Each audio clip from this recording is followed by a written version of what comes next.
9টি গুণ সহ অনন্ত অচিন্তনীয় গুণের অধিকারী ভগবান সম্যক সম্বুদ্ধগণের চরণতলে সশ্রদ্ধে বন্দনা করছি।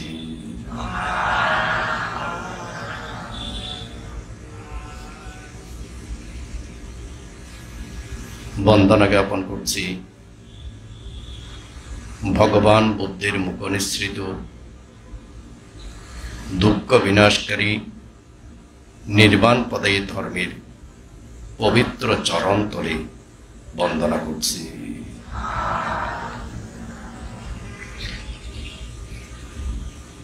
বিনম্র চিত্তে বন্দনা জ্ঞাপন করছি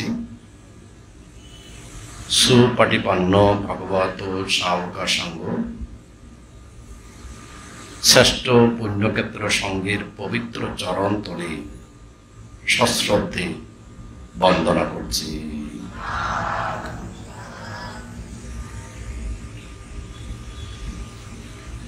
যার সান্নিধ্য না পেলে পায়া চাক্কা সৃষ্টি হতো না, যার নিকট থেকে ধর্ম শিক্ষা গ্রহণ করে ধর্ম আচরণ করছি,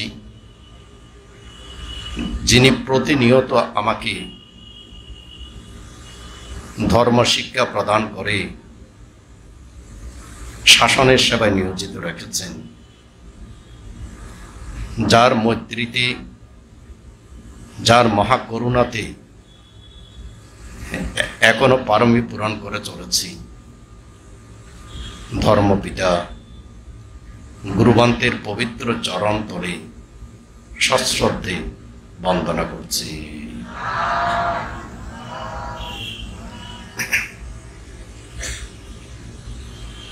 বিনম্র চিত্তে বন্দনা জ্ঞাপন করছি কাতালগঞ্জ নবপণ্ডিত বিহারের বিহারাধ্যক্ষ, যিনি বহু সংগঠনের সঙ্গে সংশ্লিষ্ট বিশিষ্ট শিক্ষাবিদ, শাসনের সেবায় রত আছেন, আমার পরম শ্রদ্ধেয় বিহারাধ্যক্ষ মহাতেরবন্তের চরণ তলে সশ্রদ্ধে বন্দনা করছি।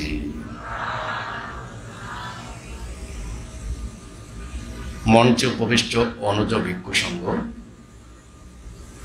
যারা আমার অত্যন্ত স্নেহভাজন, আমি তাদেরকে দান করছি আমার অতীত জন্ম জন্মান্তর সহ বর্তমান জন্মের দানময় শিলময় ভাবনাময় পুণ্যরাশি। আমার সমস্ত পুণ্যরাশি আপনাদের হোক,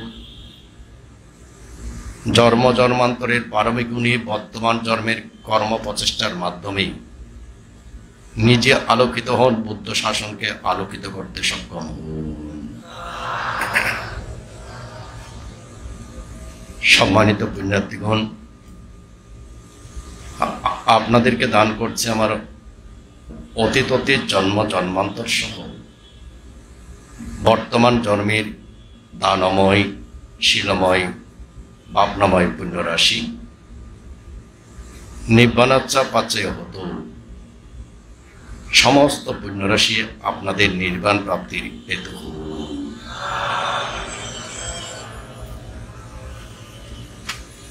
সম্মানিত পুণ্যার্থীগণ, আমার আজকের দেশনার বিষয়বস্তু হচ্ছে পুব্বেচা কাতা পুণ্যতা। অতীত জন্ম জন্মান্তরের পুণ্যকর্ম আছে, সেই পুণ্যকর্মের প্রভাবে হচ্ছে আমরা, সেই পুণ্যকর্মের প্রভাবে হচ্ছে আমাদের চেতনা, সেই পুণ্যকর্মের প্রভাবে হচ্ছে আমাদের পথ পরিক্রমা। তাই আমি পুব্বেচা কাতা পুণ্যতার মাধ্যমেই একজন মানুষ, একজন সত্য, একজন মহাসত্য কিভাবে নিজ জীবনকে আলোকিত করেন তা সংক্ষেপে আলোকপাত করছি। সধর্মের পূজারীগণ,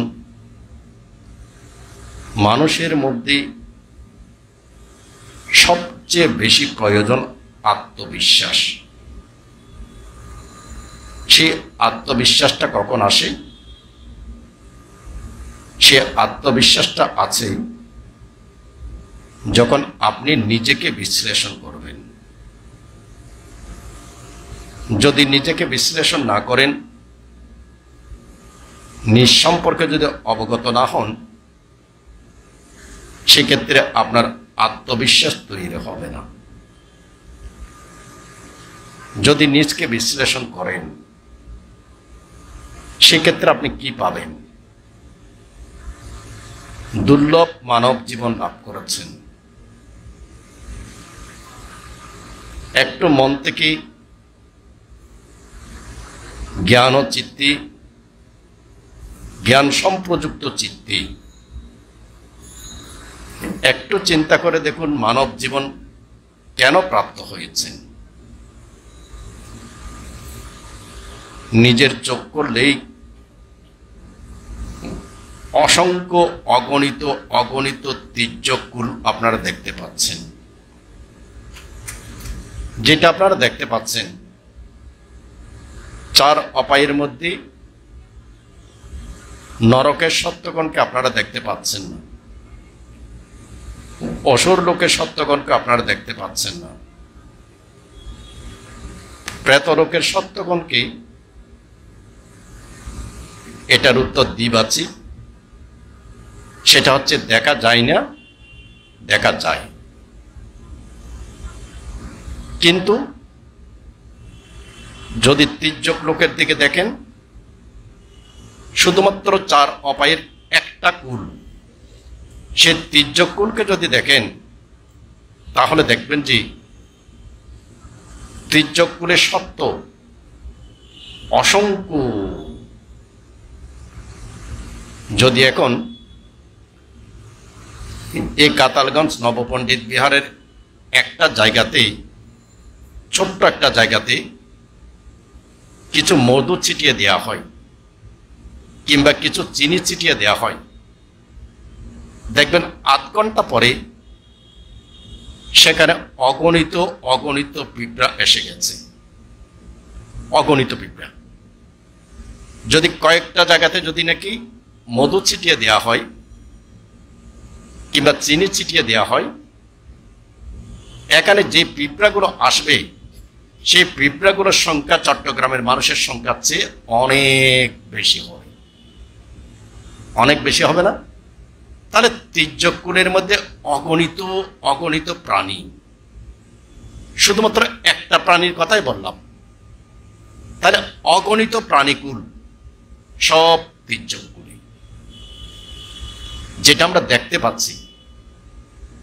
সেই দৃষ্টিকোণ থেকে যদি চিন্তা করে দেখেন, আপনার মানব জীবনটা কতটুকু দুর্লভ। যারা তির্যক লোকের সত্য, সেই সকল সত্যগণ নিজের জীবন রক্ষার্থে, নিজের বেঁচে থাকার তাগিদে সদা সর্বদা তাদের চিন্তা চেতনা প্রবাহমান। যেমন ধরুন, আপনি বাড়িতে মুরগি পালাচ্ছেন, সেই মুরগিকে আপনি প্রতিদিন খাবার দিচ্ছেন, প্রতিদিন পালাচ্ছেন, তবু দেখবেন আপনাকে দেখলে সে ভয় পায়। কেন? কারণ তির্যক কুলে সব প্রাণীকুল সদা সর্বদা ভয়ের মধ্যে অবস্থান করে। সধর্মের পূজারীগণ, সেক্ষেত্রে মানব জীবনটা কতটুকু দুর্লভ, এবং পাশাপাশি যদি একটু চিন্তা করেন, যারা বর্তমানে তির্যক কুলে আছে, সেই তির্যক কুলের সত্যগণ অতীতে মানুষ ছিল না? মানুষ ছিল, নিশ্চিত মানুষ ছিল, কিন্তু বর্তমানে তারা তির্যক লোকে। আর আমরা দুর্লভ মানব জীবন লাভ করেছি। শুধুমাত্র দুর্লভ মানব জীবন লাভ করেছেন তা নয়, দুর্লভ বুদ্ধ শাসন লাভ করেছেন। দুর্লভ মানব জীবন এবং দুর্লভ মানব বুদ্ধ শাসনের লাভ করার পেছনে হেতু কি? যদি জ্ঞান সম্প্রযুক্ত চিত্তে একটু চিন্তা করে দেখেন, হেতুটা হচ্ছে কি? পূর্বে চাকাতা পুণ্যাতা, আমাদের অতীত জন্ম জন্মান্তরের পুণ্যকর্মের ফল। সে অতীত জন্ম জন্মান্তরের পুণ্যকর্মের ফল আছে বলেই, পুণ্য সংস্কার আছে বলেই মানব জীবন লাভ করেছি, বুদ্ধ শাসন প্রাপ্ত হয়েছি। যদি একটু চিন্তা করে দেখেন, এই পৃথিবীতে 700 কোটি মানুষ আছে, সেই 700 কোটি মানুষের মধ্যে বুদ্ধকে সবাই বিশ্বাস করে কি? করে না। 700 কোটি মানুষের মধ্যে সবাই বুদ্ধকে বিশ্বাস করে না, বেশিরভাগই বুদ্ধকে বিশ্বাস করে না। যদি বলা হয় বাংলাদেশে যে বুদ্ধিস্টরা আছে, সব বুদ্ধিস্টকে বুদ্ধকে বিশ্বাস করে, তারও উত্তর হচ্ছে সবাই বুদ্ধকে বিশ্বাস করে না। তাহলে মানব জীবন লাভ করেছেন, বুদ্ধ শাসন প্রাপ্ত হয়েছেন, বুদ্ধকে বিশ্বাস করেন, বুদ্ধের ধর্মকে বিশ্বাস করেন। যারা বুদ্ধ শাসন প্রাপ্ত হয়ে বুদ্ধের ধর্মকে বিশ্বাস করেন, তাদের পূর্বে চাকাতা পুণ্যতা কেমন? যদি জ্ঞান সম্প্রযুক্ত চিত্তে বলা হয়, তারা অতীত জন্ম জন্মান্তরের মধ্যে দানকর্ম করেছেন, শীলকর্ম করেছেন, ভাবনা কর্ম করেছেন। অতীত জন্ম জন্মান্তরের মধ্যে তারা ত্রিশরণাগত ছিল। অতীত জন্ম জন্মান্তরে ত্রিশরণাগত থাকার কারণেই তারা এই জন্মের মধ্যে এখনো ত্রিশরণাগত এবং বৌদ্ধ শাসনে জন্ম নিয়েছে, সঙ্গে বুদ্ধকে বিশ্বাস করে। ধরুন আমরা এখানে অনেক মানুষ,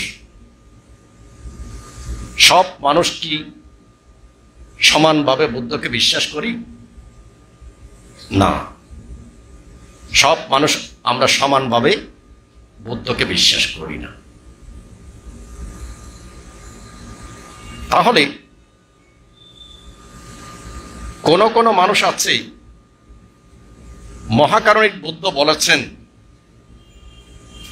বুদ্ধ 4 অসংখ্য লক্ষাধিক কল্প পারমী পূর্ণ করে সর্বজ্ঞতা জ্ঞান লাভের মাধ্যমে সবকিছু অবগত হয়ে তিনি বলেছেন। সে কারণে বুদ্ধ যেটা বলেছেন সেটাকে বিশ্বাস করেন, সেই ধর্মকে আচরণ করেন। আবার কেউ কেউ আছে, তারা সমানভাবে এভাবে বিশ্বাস করে না। যিনি পরিপূর্ণভাবে বুদ্ধকে বিশ্বাস করেন, শুধু বুদ্ধকে বিশ্বাস করেন নয়, বুদ্ধের বাণীকে ধারণ করেন, আচরণ করেন, সেক্ষেত্রে তার পূর্বে চাকাতা পুণ্যতা অনেক শক্তিশালী। নিশ্চিত তিনি অতীত জন্ম জন্মান্তরের মধ্যে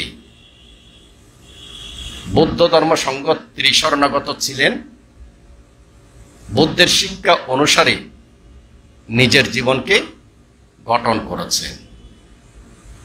সে কারণে যদি আপনাদের আত্মবিশ্বাসকে বলিয়ান করতে হয়, সেক্ষেত্রে আপনারা কি করবেন? যখন চিন্তা করবেন যে মহাকারণিক বুদ্ধের শাসনে জন্মগ্রহণ করেছি, বুদ্ধের ধর্ম শুনতে আগ্রহ আছে, বুদ্ধের ধর্ম পালনও করি, সেহেতু নিশ্চিত আমার অতীত জন্ম জন্মান্তরের পূর্বেচা গাতা পুণ্যতা অনেক বেশি শক্তিশালী। যখন আপনি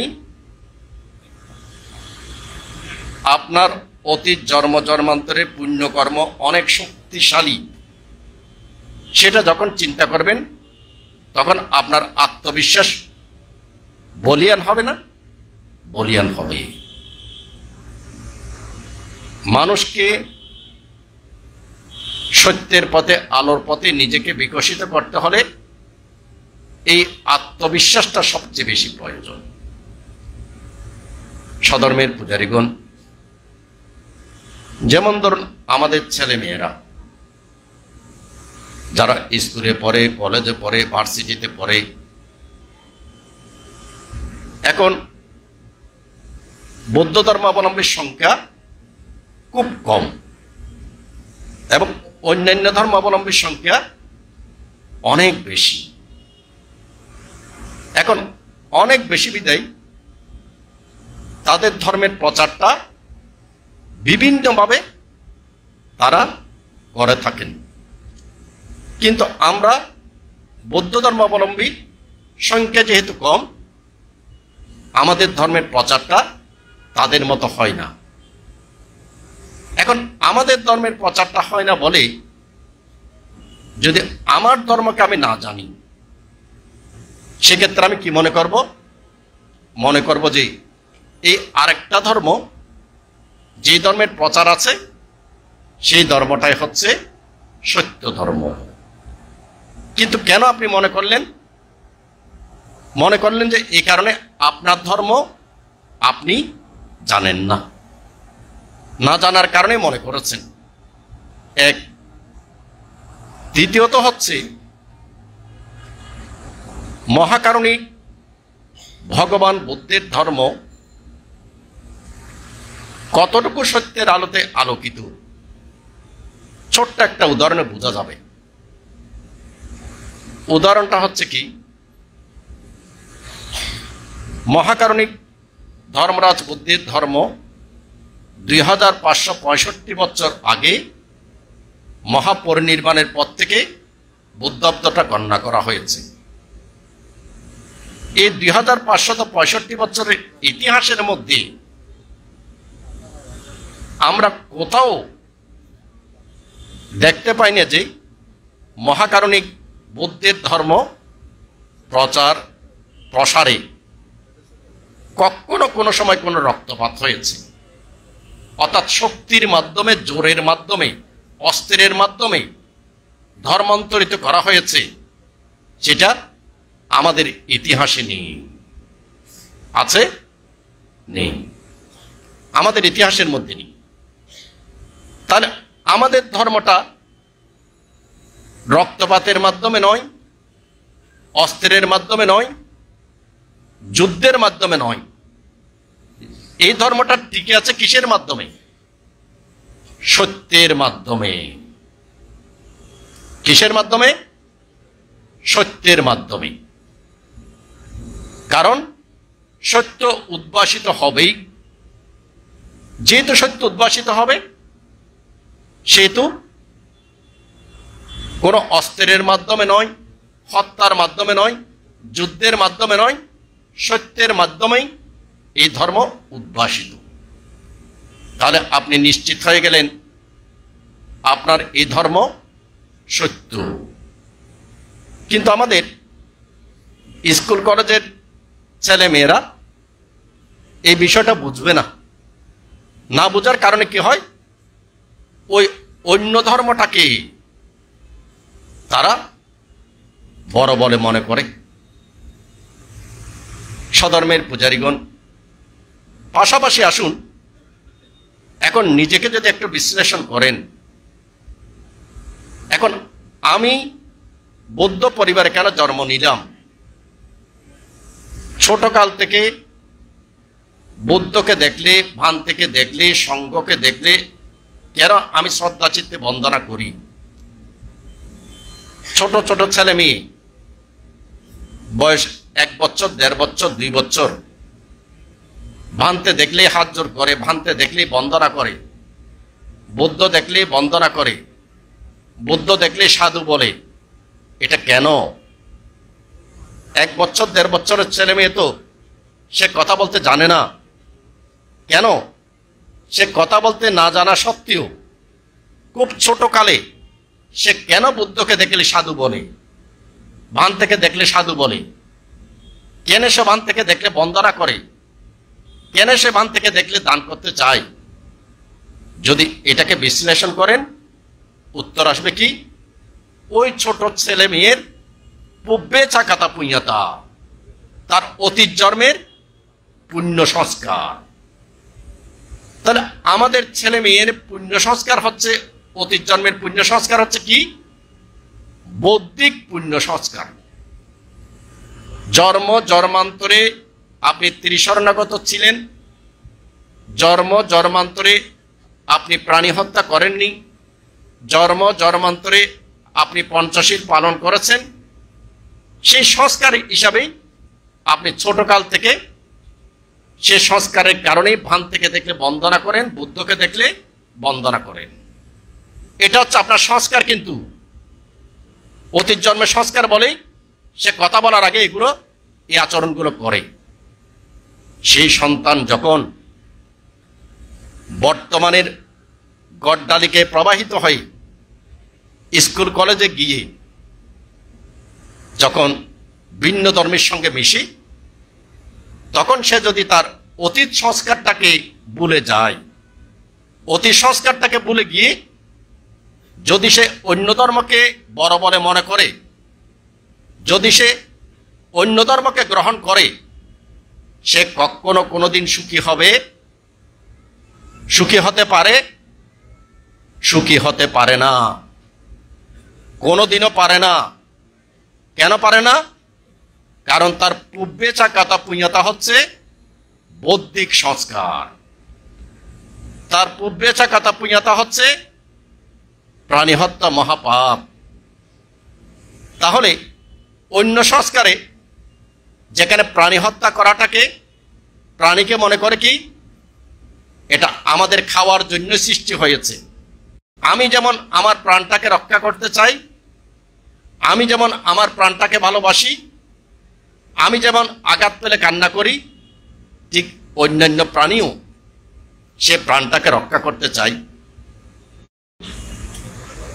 নিঃসন্দেহে অমঙ্গলজনক হবে। কিন্তু আপনি যাচ্ছেন কেন? আপনি নিজের সংস্কারটা ফেলে আপনি অন্য সংস্কারটাকে বড় মনে করছেন কেন? কারণ আপনি কখনো নিজেকে নিজে বিবেচনা করেননি যে আপনি মানুষ হয়েছেন, বৌদ্ধ শাসন প্রাপ্ত হয়েছেন, বৌদ্ধ পরিবারে জন্মগ্রহণ করেন। বৌদ্ধ পরিবারে জন্মগ্রহণ করার পরে এটা আপনার 1 জন্ম 2 জন্ম নয়, এটা আপনার 100 জন্ম 200 জন্ম নয়, এটা আপনার অনন্ত অনন্ত জন্মের সংস্কার হচ্ছে পূর্বে চাকাতা পুণ্যতা। সম্মানিত পুণ্যার্থীগণ, তাহলে আমরা যারা এখানে অবস্থান করছি, প্রত্যেকের মধ্যে আমাদের পূর্বে চাকাতা পুণ্যতা হচ্ছে কি? আমাদের প্রত্যেকের মধ্যে পূর্বে চাকাতা পুণ্যতা হচ্ছে বৌদ্ধিক সংস্কার। আবার বৌদ্ধিক সংস্কারের মধ্যেই আপনাদের মধ্যেই অনেকে আছে কি মানুষ হয়ে জন্মগ্রহণ করেছেন, সংসার ধর্ম পালন করছেন, সংসার ধর্ম পালন করা সত্ত্বেও আপনারা বৌদ্ধের উন্নত শিক্ষাটাকে গ্রহণ করেছেন। উন্নত শিক্ষাটা হচ্ছে কি? সংসার ধর্ম পালন করেও আপনি সদা সর্বদা অকুশল কর্মকে ত্যাগ করেছেন, পাপ কর্মকে ত্যাগ করেছেন। এমন কোন কর্ম আপনি সম্পাদন করছেন না যে কর্মটা হচ্ছে অপরের জন্য অমঙ্গলজনক, নিজের জন্য অমঙ্গলজনক। তাহলে আপনাদের উপাসক উপাসিকাদের মধ্যে এমন অনেক উপাসক উপাসিকা আছে যাদের পুবেচা কাতা পুঁয়াতার কারণে আপনি কি করছেন? এক হচ্ছে আপনি অকুশলকে গ্রহণ করছেন না, অকুশল কর্ম সম্পাদন করছেন না। দ্বিতীয়ত হচ্ছে কি, পরের অমঙ্গল হয়, পরের অকল্যাণ হয়, পরের ক্ষতি হয়, এরকম কোনো কর্ম আপনি সম্পাদন করছেন না। এবং তৃতীয়ত হচ্ছে কি, নিজের অমঙ্গল হয় সেরকম কোনো কর্ম সম্পাদন করছেন না। তাহলে কিন্তু আপনি এক্ষেত্রে কিন্তু বুদ্ধের প্রকৃত ধর্মকে শিক্ষা গ্রহণ করার কারণে আপনার জীবনটা আরো উন্নত জীবন। আর উন্নত জীবন কেন? যেহেতু আপনি অকুশলকে গ্রহণ করছেন না। অকুশলকে গ্রহণ না করার কারণে আপনার চিত্তটা কি হচ্ছে? আস্তে আস্তে অকুশল মুক্ত, পাপ মুক্ত হচ্ছে। সে কারণে আমাদের উপাসক উপাসিকাদের মধ্যেই অনেক উপাসক উপাসিকা আছে, কিন্তু তারা অকুশল কর্ম করেন না, নিজের কল্যাণ করেন, পরের কল্যাণ করেন। এবার আসুন, উপাসক উপাসিকাদের চেয়ে যারা আরেকটু পারমিগান তারা হচ্ছে কারা? যারা প্রব্রজিত ভিক্ষু শ্রমণ। মহাকারণী ভগবান বুদ্ধের সময়, ভগবান বুদ্ধ যখন শ্রাবস্তিতে অবস্থান করছিলেন, তখন ভিন্ন ধর্মের মধ্যে প্রব্রজিত, অর্থাৎ বৌদ্ধ ধর্মের প্রব্রজিত নয়, ভিক্ষু শ্রমণ নয়, ভিন্ন ধর্মের মধ্যে প্রব্রজিত এক ব্রাহ্মণ তিনি চিন্তা করেন, মহাকারণিক বুদ্ধ তার শিষ্যদেরকে প্রব্রজিত বলে, সংসার ত্যাগী বলে, ভিক্ষু বলেন, আমরাও তো সংসার ত্যাগী, তাহলে আমি কেন প্রব্রজিত নই? নিশ্চয় আমিও প্রব্রজিত। এখন তিনি চিন্তা করলেন যে আমি মহাকারণিক বুদ্ধের সমীপে উপস্থিত হব। বুদ্ধের সমীপে উপস্থিত হয়ে বুদ্ধকে বলবো যে, বুদ্ধ, আপনার ভিক্ষু শ্রমণ যেমন প্রব্রজিত, ঠিক আমিও প্রব্রজিত। বুদ্ধের নিকট আসলেন। বুদ্ধের নিকট আসার পরে তখন বুদ্ধকে সেই বিষয়টি উপস্থাপন করলেন। মহাকারণিক বুদ্ধ শুধুমাত্র আপনার নিকট যারা প্রব্রজা গ্রহণ করেছেন, আপনাকে উদ্দেশ্য করে যারা ভিক্ষু শ্রমণ হয়েছেন, শুধু তারা প্রব্রজিত, কিন্তু আমরা যারা সংসার ত্যাগ করেছি আমরা কেন প্রব্রজিত নয়? ভগবান বুদ্ধ বললেন, এই ব্রাহ্মণ, ভিক্ষু শ্রমণ কেন প্রব্রজিত? প্রথমত ভিক্ষু শ্রমণগণ পাপকে দূর করে বলেই ব্রাহ্মণ বা ভিক্ষু। কেন ভিক্ষু? পাপকে বর্জন করেন বলেই ভিক্ষু। দ্বিতীয়ত, যত প্রকারের বহির্ভাগের অকুশল আছে এবং অন্তর্ভাগের অকুশল আছে, সর্বপ্রকারের অকুশলকে শান্ত করেন এবং পরিহার করে বিচরণ করেন বলেই তিনি ভিক্ষু। এবং তৃতীয়ত, স্বীয় ক্লেশমলসমূহকে দূর করে বলেই ভিক্ষু। এই ব্রাহ্মণ, তুমি কি নিজের পাপকে বর্জন করো? তুমি কি তোমার বহির্ভাগ থেকে কোনো অকুশলকে গ্রহণ করো না? নিজের চিত্ত থেকে যে অকুশল উৎপন্ন হয় সে অকুশলকে শান্ত এবং পরিহার করে বিচরণ করো কি? এই ব্রাহ্মণ, তোমার ভিতরে যে ক্লেশসমূহ আছে সেই ক্লেশসমূহকে কি তুমি বর্জন করো? যদি তুমি তা করে থাকো তাহলে তুমি প্রব্রজিত। এবার ব্রাহ্মণ বুঝলেন, না, আমি তো তা করি না, সে শিক্ষা তো আমি পাইনি। সে ব্রাহ্মণ তখন ভগবান বুদ্ধকে শ্রদ্ধা অবনত চিত্তে বন্দনা করে প্রকৃত প্রবজ্জিত হতে চাইলেন। স্বধর্মের পূজারীগণ, তাহলে একটু চিন্তা করে দেখুন তো, আমরা এখানে শুধুমাত্র পোশাকের দিক থেকে আপনারা শার্ট প্যান্ট পরেছেন কিংবা শাড়ি পরেছেন কিংবা জামা পরেছেন, আর আমরা ভিন্ন কাপড় পরেছি বলে কি আমরা ভিক্ষু? না, শুধুমাত্র আমরা ভিন্ন কাপড় পরেছি বলে আমরা ভিক্ষু কিন্তু তা নয়। কেন? মহাকারণিক বুদ্ধ কাকে ভিক্ষু বলেছেন? পাপকে বর্জন করতে হবে, বহির্ভাগের কোনো অকুশলকে ত্যাগ করতে হবে, এবং অন্তর্ভাগে যে অকুশল সেই অকুশলকে পরিহার করতে হবে। আমার ভিতরে যে ক্লেশসমূহ আছে সেই ক্লেশসমূহকে চিনি সদা সর্বদা বর্জন করতে হবে, তখনই আমি ভিক্ষু। এখন ধরুন আমরা যেহেতু আমরা যখন ভিক্ষু হয়েছি, ভিক্ষু হওয়ার সময় আমরা যখন শ্রমণ হতে যাই তখন কি বলি? আমরা তখন বলি যে ভান্তে সর্বপ্রকারের দুঃখকে বিনাশ করার জন্য, সর্বপ্রকারের দুঃখ থেকে মুক্ত হওয়ার জন্য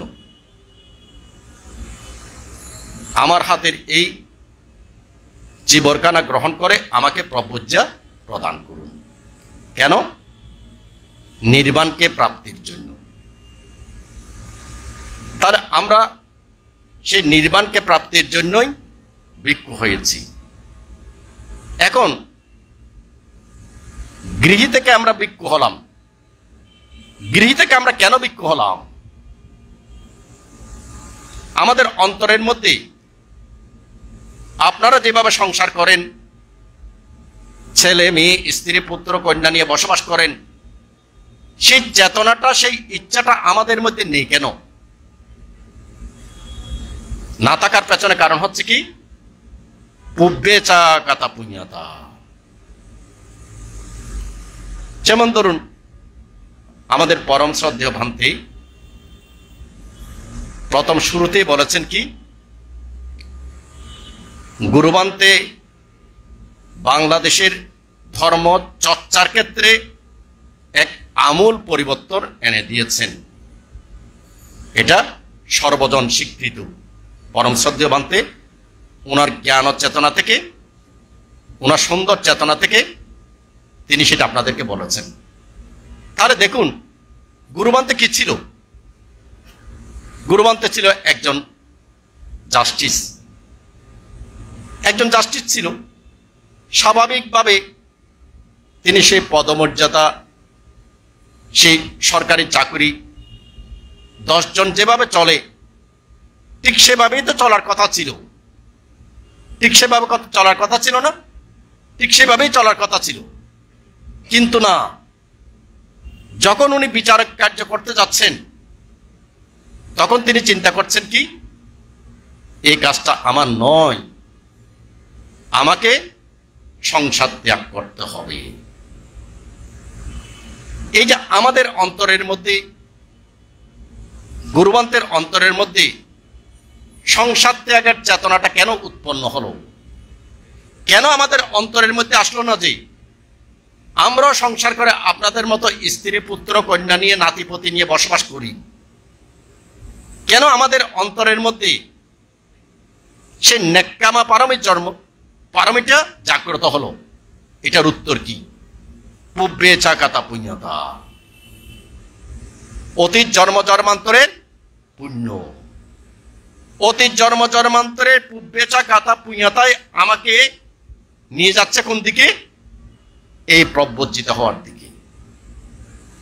যেমন পরম শ্রদ্ধেয় ভান্তে একজন অধ্যাপক। স্বাভাবিকভাবে উনি তো সংসার জীবনে গিয়ে সংসার ধর্ম পালন করতে পারেন। ওনার পুব্বেচা কাতা পুণ্যতা ওনাকে কিন্তু সেদিকে নিয়ে যাচ্ছে না। নিয়ে যাচ্ছে না। ওনার পুব্বেচা কথা পুণ্যতা ওনাকে নিয়ে যাচ্ছে কোন দিকে? প্রব্রজিত হওয়ার দিকে। আমাদেরকে নিয়ে এসেছে কোন দিকে? প্রব্রজিত হওয়ার দিকে। এই প্রব্রজিত হওয়ার দিকে যে আমাদেরকে নিয়ে এসেছে, কে নিয়ে এসেছে? পুব্বেচা কথা পুণ্যতা। আমার পুব্বেচা কথা পুণ্যতা মানে কি? আমার নেক্কামা পারমি, সংসার ত্যাগের পারমি আমার শক্তিশালী বলেই, সেই শক্তিশালী পুব্বেচা কথা পুণ্যতা আমাকে বলছে যে না, তুমি ভিক্ষু হিসাবে থাকো। এখন আমাদের ছেলে মেয়েদের ক্ষেত্রে যেমন বলেছি যে আমাদের ছেলে মেয়েদের পুব্বেচা কথা পুণ্যতা হচ্ছে তাদের অতীত জন্ম জন্মান্তরে বৌদ্ধিক সংস্কার। সেই সংস্কারের কারণেই তারা ছোটকালে মান থেকে দেখলে, বুদ্ধকে দেখলে বন্দনা করে। ছেলে মেয়েদের ক্ষেত্রে যেরকম বলেছি, আমাদের ক্ষেত্রেও ঠিক একই পুব্বেচা কথা পুণ্যতা হচ্ছে কি? আমাদের অতীত জন্মের নেক্কামা পারমি, সংসার ত্যাগের পারমি, এই পুণ্য, এই সংস্কার আমাদেরকে ভিক্ষু বানিয়েছে।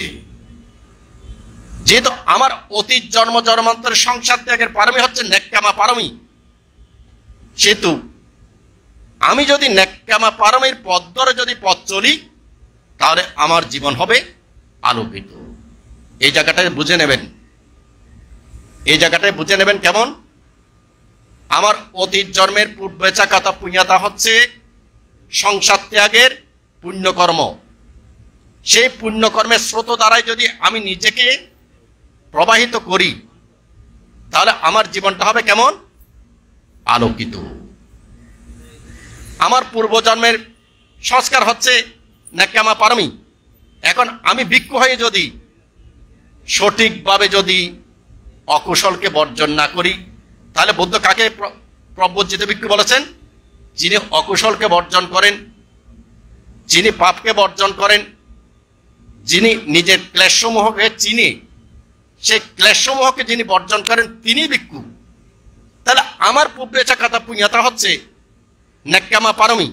তাহলে আমি যখন এই প্রব্রজিতদের কর্মগুলো আমি সম্পাদন করব, অকুশলকে বর্জন করব, পাপকে বর্জন করব, নিজের ক্লেশকে আমি ধ্বংস করার জন্য সচেষ্ট থাকব, তখনই আমার অতীত জন্ম জন্মান্তরের সেই পুব্বেচা কথা পুণ্যতা এই কর্মের সঙ্গে মিলে গিয়ে আমার জীবনকে করবে আলোকিত। আর যদি আমি ভিক্ষু হওয়া সত্ত্বেও আমি কাপড় পরলাম ঠিক, কিন্তু প্রব্রজিতদের যে করণীয়, সেই করণীয়টা আমি করলাম না, না করার সঙ্গে সঙ্গে আমার অতীত জন্মের পুব্বেচা কথা পুণ্যতা থেকে আমি সরে গেলাম কিনা? সরে গেলাম। আমার অতীত জন্মের পুব্বেচা কথা পুণ্যতা থেকে যখন আমি সরে যাব, তখন আমার জীবনটা আলোকিত হবে নাকি আলোকিত হবে না? আলোকিত হবে না। সধর্মের পূজারীগণ, সেই কারণেই দেখবেন যে মহাকারণিক ধর্মরাজ বুদ্ধের উদ্দেশ্যে প্রব্রজিত যারা, তারা সদা সর্বদা কি করেন? তারা সদা সর্বদা অকুশলকে বর্জন করেন, পাপকে বর্জন করেন, ক্লেশকে বর্জন করেন, আলোকময় পথে পথ চলেন।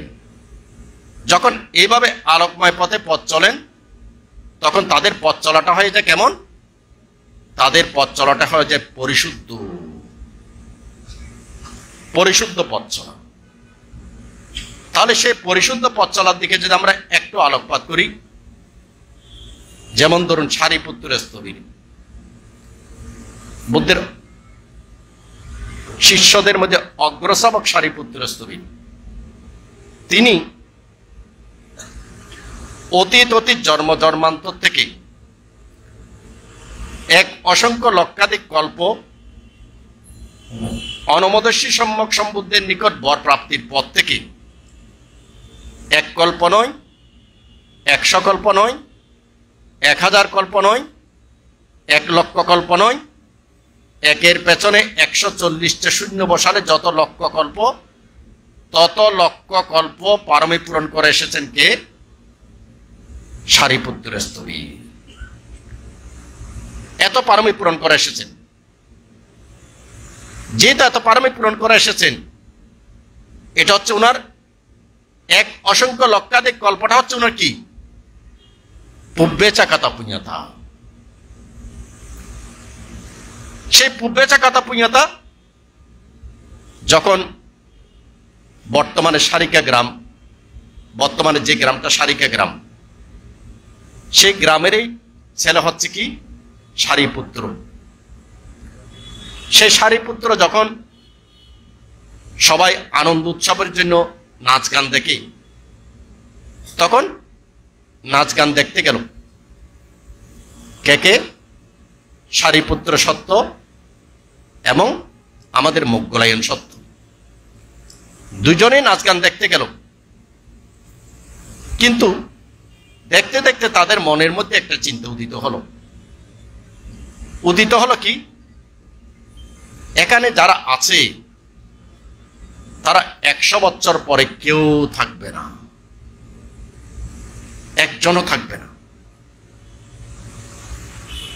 এটা যখন চিন্তা আসলো 100 বছর পরে সবাই মরে যাবে, এই যে মরণাসন্ন চেতনাটা উদিত হলো,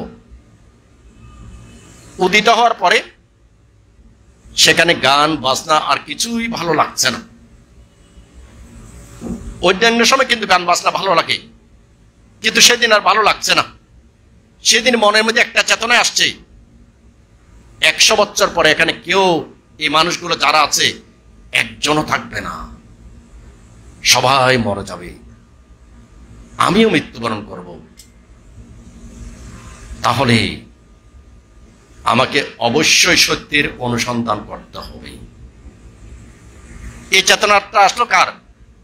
সারিপুত্র সত্যের। পাশাপাশি মোগলায়ন সত্য, উনার মনের মধ্যেও ঠিক একই চেতনা প্রবাহিত হলো।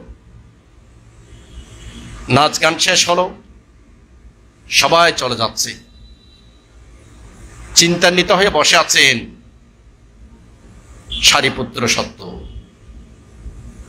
এবং মোগলায়ন, দুজনেই বসে আছেন। তখন একজনের অভিব্যক্তি আরেকজনকে জানালো। তখন দুইজনের অভিব্যক্তি এক হয়ে গেল। এখন প্রশ্ন হচ্ছে, এই নাচ গানের মধ্যে হাজার হাজার মানুষ ছিল, এতগুলো মানুষের মধ্যে এই দুজনের অন্তরের মধ্যে কেন এই চেতনাটা আসলো যে 100 বছর পরে এখানে কেউ থাকবে না, সবাই মৃত্যুবরণ করবে, আমিও মৃত্যুবরণ করব, আমাকেও চলে যেতে হবে। তাহলে আমাদেরকে মৃত্যুর আগেই আমাদেরকে সত্যের অনুসন্ধান করতে হবে, দুঃখ থেকে মুক্ত হতে হবে। এই যে তাদের অন্তরের মধ্যে চেতনাটা আসলো, এই চেতনাটা আসার পেছনে কারণটা কি? পুব্বেচা কাতা পুণ্যতা। পুব্বেচা কাতা পুণ্যতা, এক অসংখ্য লক্ষাধিক কল্প যে পারমে পূরণ করেছেন, সে পুণ্যকর্মই কিন্তু ওনাদেরকে এই চেতনা সৃষ্টি করে দিয়েছে। এবং এই চেতনা সৃষ্টি করার পরে তারা সংসার ত্যাগ করেছেন। সংসার ত্যাগ করার পরে তারা সঞ্জয়ের সান্নিধ্যে থেকে বিভিন্নভাবে তারা ভাবনা করেছেন এবং এক পর্যায়ে গুরু যা জানে শিষ্যতা সম্পূর্ণভাবে অবগত হয়ে গেল। যখন অবগত হওয়ার পরও যখন দেখলো যে না, এখানেও তো দুঃখ থেকে মুক্ত হওয়ার মতো সে সত্যকে আমরা লাভ করতে পারিনি, তখন তারা দুইজনে বের হয়ে গেল। আমাদেরকে সত্যের অনুসন্ধান করতে হবে। সত্যের অনুসন্ধান করতে গিয়েই সারিপুত্র সাক্ষাৎ পেল কার? অশ্বজিৎ স্তবীরের। দেখুন, একটু চিন্তা করে দেখুন, অশ্বজিৎ স্তবীর তো পিণ্ডাচারণ করছে। এই যে অশ্বজিৎ স্তবীর পিণ্ডাচারণ করছে, এখানে অনেকের বাড়িতে, অনেকের বাসার সম্মুখে গিয়ে অনেকের নিকট থেকে যে পিণ্ডাচরণটা গ্রহণ করেছেন, গ্রহণ করেননি? গ্রহণ করেছেন।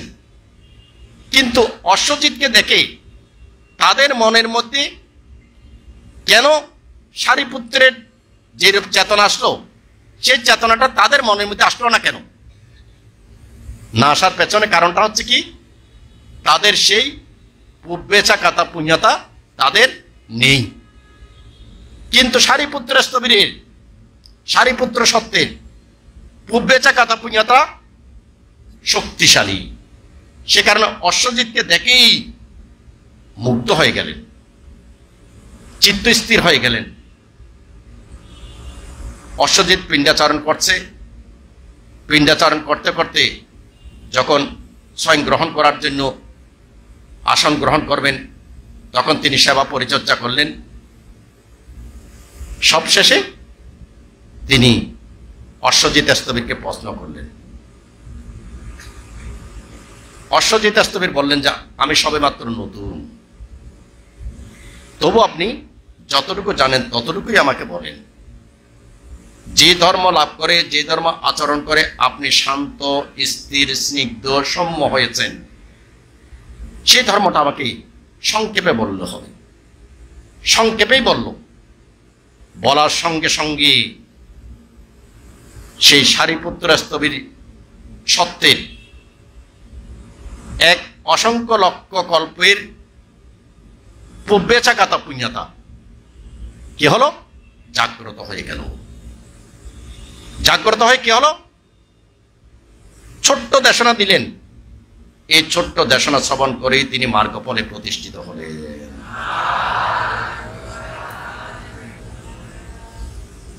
তাহলে এই যে তিনি মার্গফলে প্রতিষ্ঠিত হলেন, অশ্বজিৎ স্থবিরকে দেখে ওনার মনের মধ্যে এইরূপ চেতনা জাগ্রত হলো, এগুলোর পেছনে কারণ কি?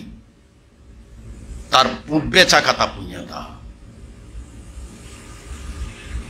সধর্মের পূজারীগণ, ঠিক মহাকারণিক ভগবান বুদ্ধের দিকেও যদি আপনি অবলোকন করেন, মহাকারণিক গৌতম বুদ্ধ যখন 4 অসংখ্য লক্ষাধিক কল্প আগে জন্মগ্রহণ করেছিলেন, সুমেধ শ্রেষ্ঠী হিসাবে, শ্রেষ্ঠী পরিবারে জন্মগ্রহণ করেছিলেন। শ্রেষ্ঠী পরিবারের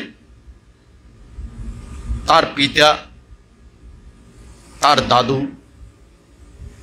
তার অতীত বংশধররা প্রত্যেকে শ্রেষ্ঠী ছিল। যখন পিতার মৃত্যু হলো, তখন উনাকে সম্পদ বুঝিয়ে দেওয়ার জন্য গেল। সম্পদ যখন বুঝিয়ে দেওয়ার জন্য গেল, তখন দেখা গেল কি এক এক জেনারেশন কি কি রেখে গেছে সে তালিকাটা। বাবা রেখে গেছে এটা, দাদু রেখে গেছে এটা, দাদুর বাবা রেখে গেছে এটা, এইভাবে প্রায় 15 জেনারেশনের তালিকা দেয়া হলো। সেই তালিকা দেওয়ার পরে এখন সে সুমেধ শ্রেষ্ঠীর অন্তরের মধ্যে কি জাগ্রত হলো? জাগ্রত হলো যে আমার বংশধররা অনেক পরিশ্রম করে, অনেক কষ্ট করে এই ধন সম্পদ অর্জন করেছেন। শুধু অর্জন করেছেন তা নয়, রক্ষা করেছেন। সারাটা জীবন চেষ্টা করার মাধ্যমে অর্জন করেছেন এবং রক্ষা করেছেন, কিন্তু নিয়ে যেতে পারেননি। এখানে আমি শুধুমাত্র আমার বাবাকে, আমার দাদুকে, আমার দাদুর বাবাকে চিনি, নামে চিনি, কিন্তু তার আরো যে 12টা জেনারেশন, ওই জেনারেশনের কাউকে আমি নামও জানি না, চিনিও না। কিন্তু ইহা সত্য যে তারা সারাটা জীবন পরিশ্রম করে এই সম্পদ অর্জন করেছেন এবং কি করেছেন? রক্ষা করেছেন, কিন্তু পারেননি কি? নিয়ে যেতে পারেননি। তারা নিয়ে যেতে পারেননি। তখন তিনি চিন্তা করলেন যে না, তারা এই ভুল করলেও আমি তো সেই ভুলটা করতে চাই না। আমি আমার এই ধন সম্পদগুলোকে দান করার মাধ্যমে সেই পুণ্যকর্মের পুণ্য সংস্কারগুলোকে আমি নিয়ে যেতে চাই, যেগুলো আমার বংশধররা নিয়ে যেতে পারেনি। এখন আমার প্রশ্ন হলো, আপনারাও তো পৈতৃক সম্পত্তি লাভ করেছেন, করেননি? পিতার সম্পত্তি লাভ করেছেন, দাদুর সম্পত্তি লাভ করেছেন, দাদুর বাবার সম্পত্তি লাভ করেছেন, কিন্তু আপনাদের মনের মধ্যে কি সেই প্রশ্নটা এসেছে? আসেনি। আসেনি। কেন আসেনি? আপনার সেই পূর্বে চাকাতা পুণ্যতা, সেই সংস্কারটা আপনার নেই। নেই বলে আপনি কি করছেন? আপনিও করছেন যে ঠিক অনুরূপভাবে সারাটা জীবন পরিশ্রম করে আপনার ধন সম্পদকে বৃদ্ধি করছেন, রক্ষা করছেন। কিন্তু আমাদের সুমধু শ্রেষ্ঠীর ক্ষেত্রে কি আসলো? ওনার বেচা কাতা পুঁয়াতা বলছে যে কি না, তুমি দান করে দাও, দান করে এই দানের কর্মফলটাই তোমার সঙ্গে যাবে, যেগুলো তোমার বংশধররা নিয়ে যেতে পারেননি। সেই কারণে তিনি দান করলেন। কেমন করে দান করলেন? একটা কলসিকে একেবারে উপর করে দিলে পানি যেভাবে সব পড়ে যায়, ঠিক সেভাবেই তিনি একেবারে আনন্দ চিত্তে, প্রসন্ন চিত্তে দান করলেন। সব কিছু দান শেষ হয়ে গেল। সবকিছু দান শেষ হওয়ার পরে কিছু নেই। এখন যখন কিছু নেই, তখন তিনি মনের মধ্যে আনন্দ অনুভব করলেন। কেন আনন্দ অনুভব করলেন? আমার এখন পিছু টান বলতে আর কিছু নেই, আমি এখন ভার মুক্ত।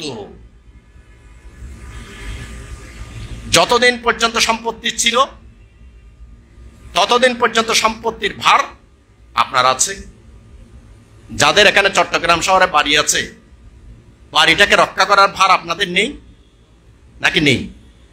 যাদের জায়গা জমি গ্রামে আছে, সেই জায়গা জমির ভারটা আপনার মধ্যে নেই, আছে। রক্ষা করার চিন্তা, চেতনা, দুশ্চিন্তা আপনার ভিতরে নেই, আছে। এখন সুমেধ তাপস, সুমেধ শ্রেষ্ঠী, তিনি তখন আকাশের দিকে দেখে এত পুলকিত, এত আনন্দিত হয়ে গেলেন, আমি আজকে মুক্ত, আমার কোনো ভার নেই, কোনো পিছুটান নেই। তাহলে এই যে তার মনের মধ্যে এই চেতনাটা আসলো, এটাতেই তিনি আনন্দ অনুভব করলেন। কেন? তার পূর্বে চাকাতা পুণ্যতা, তিনি 16 অসংখ্য লক্ষাধিক কল্প পারমে পূরণ করে করে এসেছেন। 9 অসংখ্য লক্ষাধিক কল্প পারমে পূরণ করেছেন কিভাবে? মনে মনে বলে বলে আমি এই পুণ্যকর্ম সম্পাদন করছি কেন? বুদ্ধ হওয়ার জন্য। কাউকে প্রকাশ করেননি।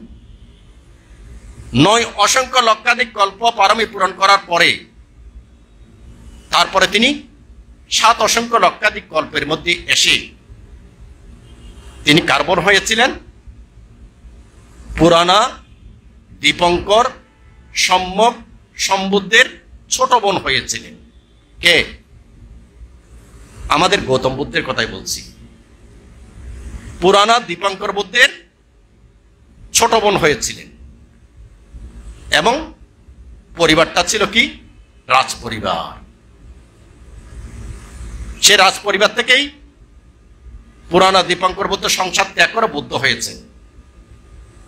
এখন সেই পুরানা দীপঙ্কর সম্যক সম্বুদ্ধেরই এক শিষ্য, তিনি সদা সর্বদা কুশলকর্ম পুণ্যকর্ম সম্পাদন করতেন। তার পুণ্যকর্মের মধ্যে একটা বিশেষ দিক ছিল। সেই বিশেষ দিকটা হচ্ছে কি? আমরা যে 1000 তৈল প্রদীপ প্রজ্বলন করি, তিনি প্রতিদিন তেল পিণ্ডাচারণ করে সম্যক সম্বুদ্ধগণের উদ্দেশ্যে তিনি 1000 তৈল প্রদীপ প্রজ্বলন করতেন। একদিন তিনি তেল পিণ্ডাচারণের জন্য রাজপ্রাসাদের সামনে এসেছেন।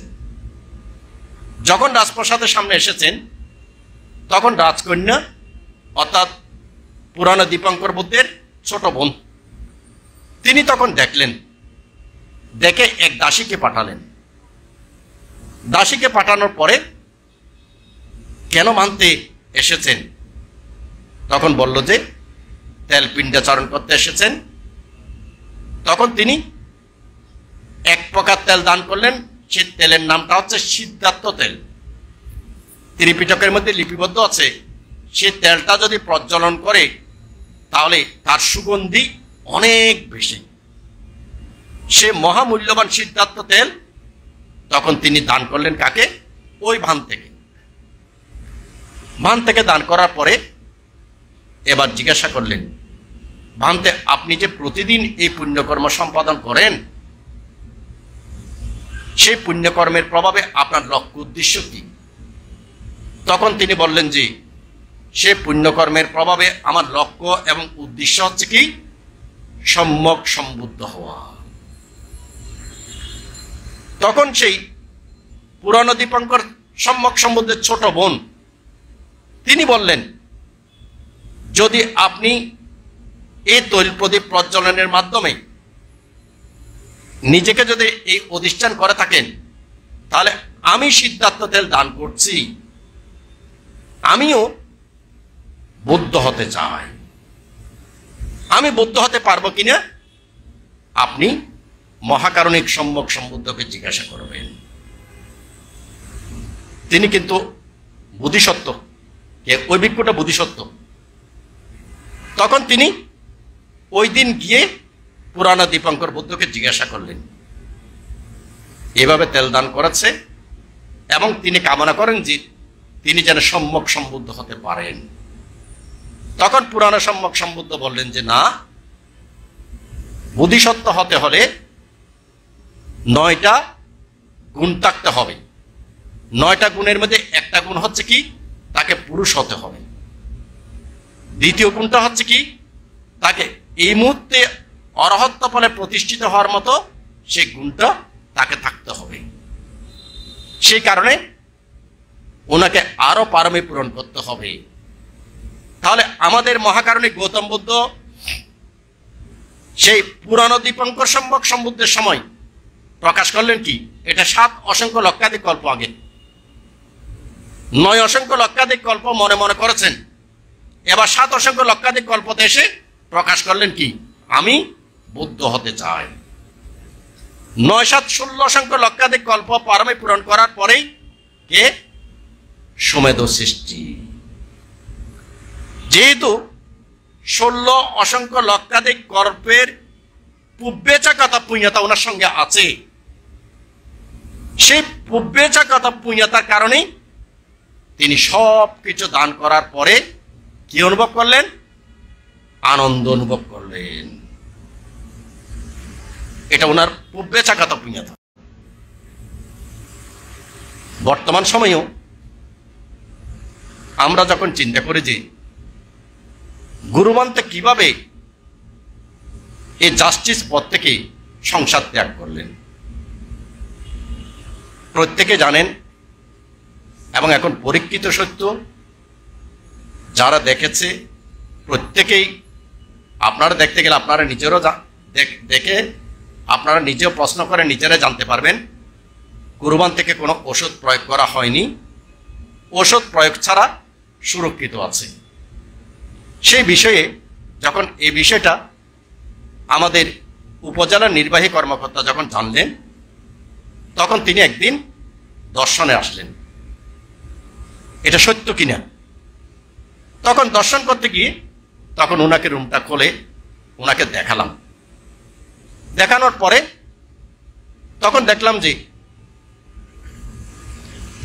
উনি বলল যে না, এটা সত্য যে ওনাকে কোনো ওষুধ প্রয়োগ করা হয়নি, কারণ ফরমালিন প্রয়োগ করলে কোনোদিন খোলা রাখা যায় না। ফরমালিন প্রয়োগ করলে গুরুবান্তে এখন 2.5 বছর চলছে। ফরমালিনের প্রয়োগের একটা ডিউরেশন আছে, 3 মাস পর পর ফরমালিন দিতে হয়, 3 মাস পর পর ফরমালিন দিতে হয়। তাহলে এক পর্যায়ে এসে ফরমালিন দেওয়ার মতো বডি আর ফরমালিনটাকে কনজিউম করে না। না করার কারণে কি হয়? তখন ফরমালিনের কাজ হয় না, তখন বলে যে তাড়াতাড়ি করে অন্ত্যেষ্টিক্রিয়া করে ফেলতে হবে। তখন উনি বলল যে এখানে ওষুধ প্রয়োগ করা হয়নি, তখন উনি সঙ্গে সঙ্গে একটা কথা বললেন, এটাই তো স্বাভাবিক। আমি জিজ্ঞাসা করলাম, এটা স্বাভাবিক কেন? ভানতে স্বাভাবিক বলছি কারণে যিনি ঢাকা বিশ্ববিদ্যালয় থেকে LLB অনার্স LLM পাশ করে BCS পাশ করে জাস্টিস হয়, তিনি যদি ধর্মগুণ লাভ না করেন তাহলে তিনি এই সার্ভিস ত্যাগ করলেন কিভাবে আমাকে বলেন। আমাকে প্রশ্ন করছে দুটো, আমি প্রশ্ন করার জায়গায় উনি আমাকে প্রশ্ন করছেন যে কিভাবে উনি সংসার ত্যাগ করলেন বলে, যদি উনি যখন তিনি ওই পদে ছিলেন যদি ধর্মের রস না পান, ধর্মের গুণ যদি না পান, তাহলে তিনি সংসার ত্যাগ করলেন কিভাবে? কারণ উনিও তো BCS ক্যাডার। সম্মানিত পুণ্যার্থীগণ, তাহলে দেখুন সবগুলো হচ্ছে কি পূর্বে চাকাতা পুণ্যতা। এই সুমেধ সৃষ্টি শেষ পর্যন্ত হয়ে গেল কি সুমেধ তাপস। যেহেতু কোনো পিছুটান নেই, অল্প দিনের মধ্যে তিনি অষ্ট সমাপত্তি ধ্যান লাভ করলেন। বুদ্ধের সাক্ষাৎ পাননি কিন্তু তখনও অষ্ট সমাপত্তি ধ্যান লাভ করলেন। এত তাড়াতাড়ি অষ্ট সমাপত্তি ধ্যান কিভাবে লাভ করলেন? তাও পূর্বে চাকাতা পুণ্যতা। অষ্ট সমাপত্তি ধ্যান লাভ করার পরে কার সাক্ষাৎ পেল? দীপঙ্কর সম্যক সম্বুদ্ধের সাক্ষাৎ পেল। এবার দীপঙ্কর সম্যক সম্বুদ্ধের সাক্ষাৎ পাওয়ার পরে তিনি দীপঙ্কর বুদ্ধের লক্ষাধিক শিষ্যকে ওনার শরীরের উপর দিয়ে অতিক্রম করে যেতে বললেন। দীপঙ্কর বুদ্ধ যাওয়ার পরে এবার তিনি প্রার্থনা করলেন, কি প্রার্থনা? যেন আমি সম্যক সম্বুদ্ধ হতে পারি, আমাকে বর প্রদান করেন। কি প্রার্থনা করলেন?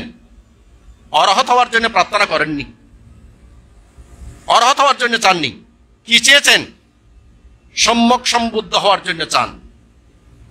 এখন প্রশ্ন হচ্ছে, এত লক্ষ লক্ষ বুদ্ধের শিষ্য, তারা সবাই বুদ্ধের সান্নিধ্যে এসে কেউ অগ্রশ্রাবক হওয়ার জন্য, কেউ মহাশ্রাবক হওয়ার জন্য, কেউ অরহত হওয়ার জন্য চেষ্টা করেছেন। আর এই সময় তো তাপস কি প্রার্থনা করছেন? আমি যেন সম্যক সম্বুদ্ধ হতে পারি। তিনি যে প্রার্থনাটা করছেন, বুদ্ধ আমাকে বর প্রদান করেন যেন আমি সম্যক সম্বুদ্ধ হতে পারি, এই প্রার্থনাটার পেছনে হেতু কি? পূর্বে চাকাতা পুণ্যতা। দেখুন, আমি এই পূর্বে চাকাতা পুণ্যতাটাকে কেন এত জোর দিচ্ছি, এটা যদি আমি একটু সংক্ষেপে বলি, আমাদের মধ্যে এখানে অনেকের পূর্বে চাকাতা পুণ্যতা অনেক শক্তিশালী। পূর্বে চাকাতা পুণ্যতা শক্তিশালী হওয়া সত্ত্বেও বর্তমান জন্মের চেষ্টাটা নেই। আমার পূর্বে চাকাতা পুণ্যতা আমাকে ভিক্ষু বানালো, কিন্তু আমার বর্তমান চেষ্টা যদি না থাকে তাহলে আমার পূর্বে চাকাতা পুণ্যতা আমাকে ফল প্রদান করতে পারবে? পারবে না, পারবে না। আপনাদের মধ্যে, আপনাদের সন্তানদের মধ্যে অনেকেই আছেন যাদের পূর্বে চাকাতা পুণ্যতা এত বেশি শক্তিশালী যে তিনি সেই পূর্বে চাকাতা পুণ্যতার যদি নিজে শীল সমাধি প্রজ্ঞার অনুশীলন করেন তাহলে দেখবেন যে আপনারা যে লৌকিক সুখের পেছনে ছুটছেন, সেই লৌকিক সুখের চেয়েও অনেক বেশি সুখ হচ্ছে কি ধর্ম সুখ। দেখুন, আপনারা অনেকেই প্রতিষ্ঠিত। কেন? আপনাদের পূর্বে চাকাতা পুণ্যতার প্রভাবে প্রতিষ্ঠিত। ঠিক অনুরূপভাবে আপনাদের পূর্বে চাকাতা পুণ্যতার প্রভাবে প্রতিষ্ঠিত যে আপনারা প্রতিষ্ঠিত হওয়ার জন্য চেষ্টা করেছেন বলে প্রতিষ্ঠিত হয়েছেন, ঠিক কিনা? আপনার পূর্বে চাকাতা পুণ্যতা আছে কিন্তু আপনি প্রতিষ্ঠিত হওয়ার জন্য চেষ্টা করেননি, প্রতিষ্ঠিত হবেন না। যেমন আমাদের অজাতশত্রু, ওনার যে পারমী ছিল, পারমী মানে কি? পূর্বে চাকাতা পুণ্যতা। যে পুব্বেচাকাতা পুণ্যতা ছিল, তিনি যদি প্রথম বয়সে বুদ্ধের সাক্ষাৎ পেতেন, প্রথম সাক্ষাতে তিনি মার্গফলে প্রতিষ্ঠিত হয়ে যেতেন, প্রথম সাক্ষাতেই। কিন্তু পুব্বেচাকাতা পুণ্যতা থাকা সত্ত্বেও তিনি সাক্ষাৎ পেয়েছেন কার?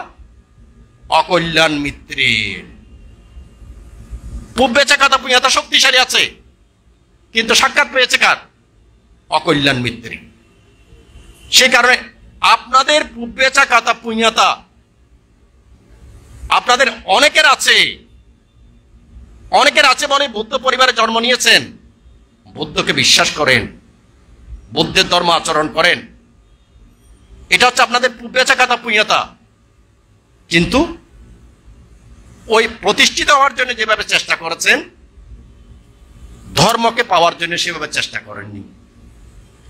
চেষ্টা না করার কারণে সেই অতীত জন্মের পুব্বেচাকাতা পুণ্যতা আপনাকে লৌকিক সুখ যতটা দিচ্ছে, আপনাকে ধর্ম সুখ ততটা দিতে পারছে না। কিন্তু একটিবার চিন্তা করবেন, রাজা অশোকের মতো রাজা, যে রাজার আদেশ সবাই পালন করত, সে রাজা অশোকও কিন্তু যখন বৃদ্ধ হয়েছেন, আমাদের বাংলা বইগুলোতে আছে কি, শুধুমাত্র দাসী পাকা করতে গিয়ে দাসীর পাকা লেগেছে, তার রাগান্বিত হয়ে মৃত্যুবরণ করেছেন, সে কারণে তিনি সর্প হয়েছেন। এটা যেমন কিঞ্চিত সত্য, পাশাপাশি সত্য হচ্ছে কি জানেন, সে রাজা অশোক যখন বৃদ্ধ হয়েছেন, যখন আর চলাফেরা করতে পারছেন না, তখন সে রাজা অশোক অবহেলার শিকার হয়েছিলেন। যখন অবহেলার শিকার হয়েছিলেন, তখন উনার মনের মধ্যে ক্ষোভ এসেছিল, আমি রাজা অশোক একবার মুখ থেকে কোনো কিছু উচ্চারণ করলে তা সবাই পালন করতে বাধ্য হতো, সবাই পালন করতে বাধ্য হতো। আজকে আমি বৃদ্ধ হয়েছি, এখন সে রাজা অশোক অবজ্ঞার শিকার হচ্ছে। এক পর্যায়ে রাজা অশোক কি চিন্তা করেছিল জানেন? রাজা অশোক চিন্তা করেছিলেন যে আমার রাজ্য ছিল বিশাল বিস্তৃত, সবাই আদেশ পালন করত, আর এখন আমার পরিধি হচ্ছে এই শুধুমাত্র আমার এই স্থানটুকু, আমার পরিধি হচ্ছে সামান্য আহার। কারণ বৃদ্ধ হয়েছেন, এর চেয়ে বেশি খেতে পারেন না, তার আদেশ তখন আর কেউ পালন করছে না, ওনার পরিধি তখন একটা নির্দিষ্ট ক্ষেত্র ছাড়া আর নেই। রাজা অশোকের যদি এটা হয়ে থাকে, যারা লৌকিক সুখের পেছনে ছুটছেন, তাদেরটা একবার চিন্তা করে দেখেন।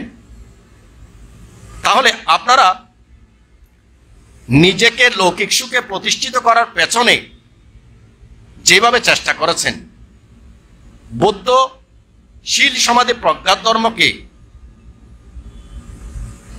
পরিপূর্ণভাবে যে ব্যাখ্যা করেছেন, সেগুলো কিন্তু আপনারা জানেন না সেটা নয়, সবাই জানেন। এখানে যদি জানি না বলে সেটা ভুল হবে। সবাই জানেন, জানেন ঠিক, কিন্তু আচরণ করেন না।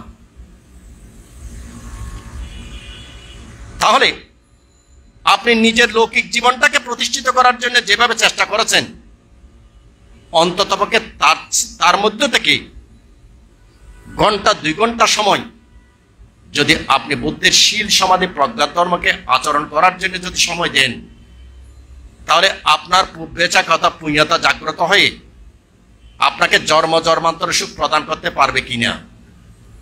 পারবে। কিন্তু সেই চেষ্টাটা আপনারা করছেন না। তাহলে দেখুন,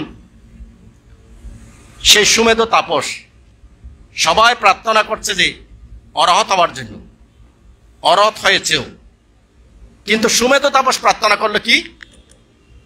আমি সম্যক সম্বুদ্ধ হতে চাই। কেন তিনি সম্যক সম্বুদ্ধ হতে চাই এই প্রার্থনাটা করলেন? কারণ তার পুব্বেচাকাতা পুণ্যতা হচ্ছে 16 অসংখ্য লক্ষাধিক কল্পের পুব্বেচাকাতা পুণ্যতা হচ্ছে কি? সম্যক সম্বুদ্ধ হওয়া। বুদ্ধের পাশাপাশি কিন্তু আমাদেরকে চিন্তা করতে হবে, আমরা যেখানে এখানে বসে আছি, আমরা এই চিবরটা পেলাম কেন? আমি পায়া চাক্কাবিক্ষ এই চিবরটা পেলাম কেন? আমি যখন ভিক্ষু হতে চাই, গুরুবান থেকে বললাম, প্রথম দিকে গুরুবান্তে আমাকে ভিক্ষু হওয়ার জন্য সব শিক্ষা দিয়েছেন। প্রায় 3 বছর আমাকে দানকর্ম, শীলকর্ম, ভাবনাকর্ম শিক্ষা দেওয়ার পরে যখন গুরুবান থেকে বললাম যে আমার বাবা রাজি হয়েছে, আমি এবার ভিক্ষু হতে চাই, এবার গুরুবান্তে আমাকে কি বললেন জানেন? দেখো, ভিক্ষু হতে চাইলে ভিক্ষুদের যে গুণাবলী তুমি সেগুলো যদি পালন করতে পারো ভিক্ষু হও, নতুবা ভিক্ষু হইও না। দেখেন, 3 বছর পর্যন্ত কিন্তু কথা বলেনি। যখন ফাইনালি যখন জানাতে গেলাম যে আমার মা বাবা রাজি হয়েছে, আমি বর্ষাবাসের শেষে ভিক্ষু হতে চাই, 93 সালের কথা, তখন তিনি আমাকে বলা শুরু করলেন কি, দেখো তুমি ভিক্ষু হতে চাও ঠিক আছে, কিন্তু ভিক্ষু হওয়ার আগে তুমি একবার চিন্তা করে নাও, তুমি ভিক্ষুদের যে ধর্ম, যে উদ্দেশ্য লক্ষ্য নিয়ে ভিক্ষুরা ভিক্ষু হয়, সেটা তুমি পালন করতে পারবে কিনা। যদি পালন করতে পারো ভিক্ষু হও, আর নতুবা ভিক্ষু হইও না। দেখেন, এখন গুরুবান্তে আমাকে কি করছেন যে আমার পূর্বেচা কথা পুণ্যতাটাকে কি করছেন যে জাগ্রত করে দিচ্ছেন। যে কিভাবে জাগ্রত করছেন? তোমার পূর্বেচা কথা পুণ্যতা আছে ভিক্ষু হওয়ার মতো, কিন্তু বর্তমান চেষ্টা হচ্ছে তোমাকে অকুশল ত্যাগ করতে হবে, পাপ ত্যাগ করতে হবে, তোমার ভিতরে যে ক্লেশ আছে ক্লেশগুলোকে বর্জন করতে হবে। তুমি সেটা পারবে কিনা? আমাদের প্রত্যেকের পূর্বেচা কথা পুণ্যতা আছে এখানে, নতুবা কোনো দিন ভিক্ষু হতে পারতো না, কোনোদিন কোনো অবস্থাতে ভিক্ষু হতে পারত না। সম্মানিত পুণ্যার্থীগণ, দেখুন, সেই সুমেধ তাপস পূর্বেচা কথা পুণ্যতার প্রভাবেই দীপঙ্কর বুদ্ধ দেখলেন। এবার কে এই সুমেধ তাপস? বুদ্ধ জ্ঞানে যখন দেখলেন, তখন দেখলেন যে এখন থেকে 7 অসংখ্য লক্ষাধিক কল্প আগে যে মেয়েটি আমাকে তেল দান করেছিল এবং প্রার্থনা করেছিল যে বুদ্ধ হওয়ার জন্য, সেই মেয়েটি 7 অসংখ্য লক্ষাধিক কল্প পর্যন্ত পারমি পূরণ করে সে এখন আমাকে প্রার্থনা করছে। সব কিছু দেখার পরে তখন তিনি বললেন যে 4 অসংখ্য লক্ষাধিক কল্প পরে তুমি আমার এই অনুজ গৌতম বুদ্ধ হবে। আবার এই 4 অসংখ্য লক্ষাধিক কল্প পরে গৌতম বুদ্ধ হওয়ার আগে উনাকে 4 অসংখ্য লক্ষাধিক কল্প কি পূরণ করতে হবে? পূর্বেচা কত পুণ্যতাটাকে সমৃদ্ধ করতে হবে। দেখেন, দীপঙ্কর বুদ্ধের চরণতলে প্রার্থনা করেছেন, প্রার্থনা করার পরে এখন বরপ্রাপ্ত হয়েছেন। বরপ্রাপ্ত হওয়ার পরে কি বললেন? 4 অসংখ্য লক্ষাধিক কল্প 10 পারমী, 10 উপপারমী, 10 পরমার্থ পারমী পূরণ করতে হবে। তাহলে তিনি আবার 4 অসংখ্য লক্ষাধিক কল্প 10 পারমী, 10 উপপারমী, 10 পরমার্থ পারমী পূরণ করলেন। পূরণ করার পরে তারপরেই তিনি সিদ্ধার্থ হিসেবে জন্মগ্রহণ করেছেন। 6 বছর কঠোর তপস্যা করেছেন। এবার অপরাজিত পালঙ্কে আসন গ্রহণ করে সর্বজ্ঞতা জ্ঞান লাভ করেছেন। তাহলে ওনার সর্বজ্ঞতা জ্ঞান লাভ করার পেছনে হেতুটা কি? 20 অসংখ্য লক্ষাধিক কল্পের পূর্বেচা কথা পুণ্যতা। সধর্মের পূজারীগণ, ভগবান বুদ্ধেরই শিষ্য সারিপুত্র স্থবির, তার একটা অদ্ভুত গুণ ছিল, তিনি ছিলেন অত্যন্ত ক্ষান্তিবাদী। বলা হতো যে সারিপুত্র স্থবির নিজেকে মনে করতে কি পাপসের মতো। নিশ্চয় আপনারা প্রত্যেকে জানেন, যখন তিনি নির্বাপিত হতে যাচ্ছিলেন, বুদ্ধের নিকট থেকে যখন অনুমতি প্রার্থনা করলেন নির্বাপিত হওয়ার জন্য, তখন তিনি শিষ্যদেরকে বলেছিলেন, যদি আমার কোনো ভুল থেকে থাকে আমাকে ক্ষমা সুন্দর দৃষ্টি প্রদর্শন করো। সেজন্য সারিপুত্র স্তবের একটা মহাগুণ হচ্ছে তিনি অত্যন্ত শান্তিবাদী, অত্যন্ত মৈত্রীপরায়ণ। এই কথাটা সবাই জানত।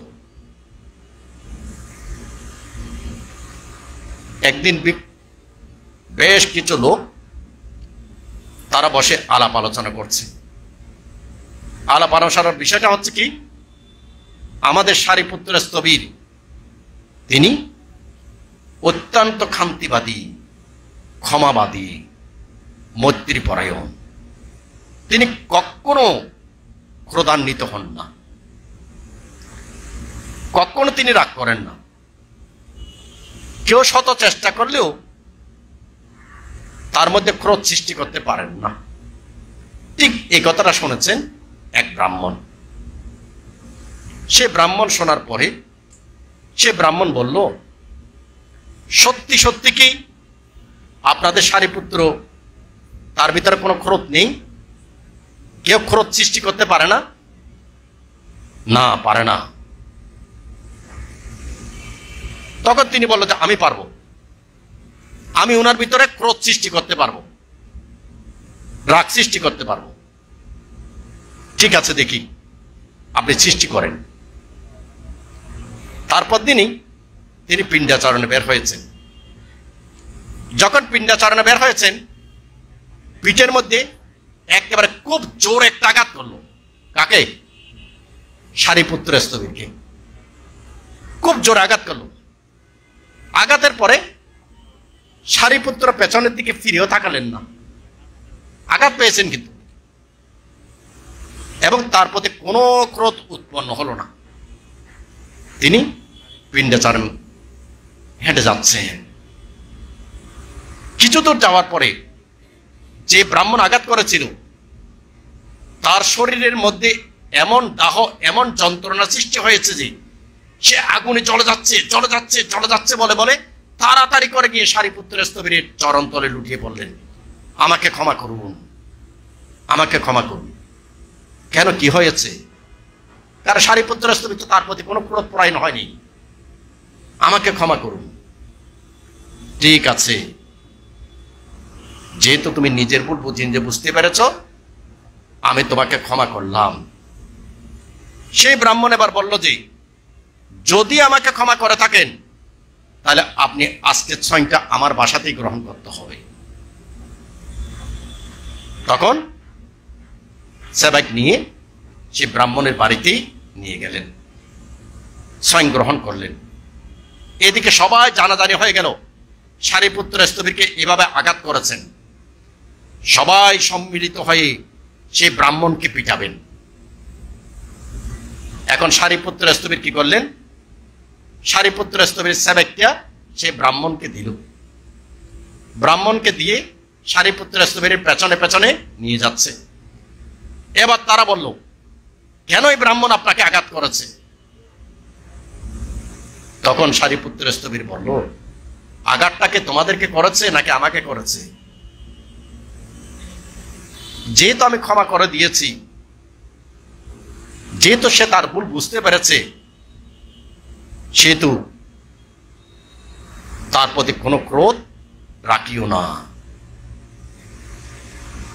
এদিকে তোমরা চলে যাও বলার পরে সবাই চলে গেল। ভিক্ষু সংঘের মধ্যে যারা পৃথকজন ভিক্ষু, তারা কি করলেন? তারা তখন সন্ধ্যাকালীন সময়ে বসে সবাই আলাপ করছিলেন। সবাই কি আলাপ করছিলেন? সবাই আলাপ করছিলেন যে এখন যদি ভিক্ষু সংঘ কোথাও বের হয়, তাহলে যদি আঘাত করে এই দোষটা সারিপুত্র স্তবীরের হবে। কেন? যেহেতু আঘাত করার পরও তিনি ক্ষমা করে দিয়েছেন, কোনো বিচার করেননি, বরং উনার বাড়িতে গিয়ে স্বয়ং গ্রহণ করেছেন।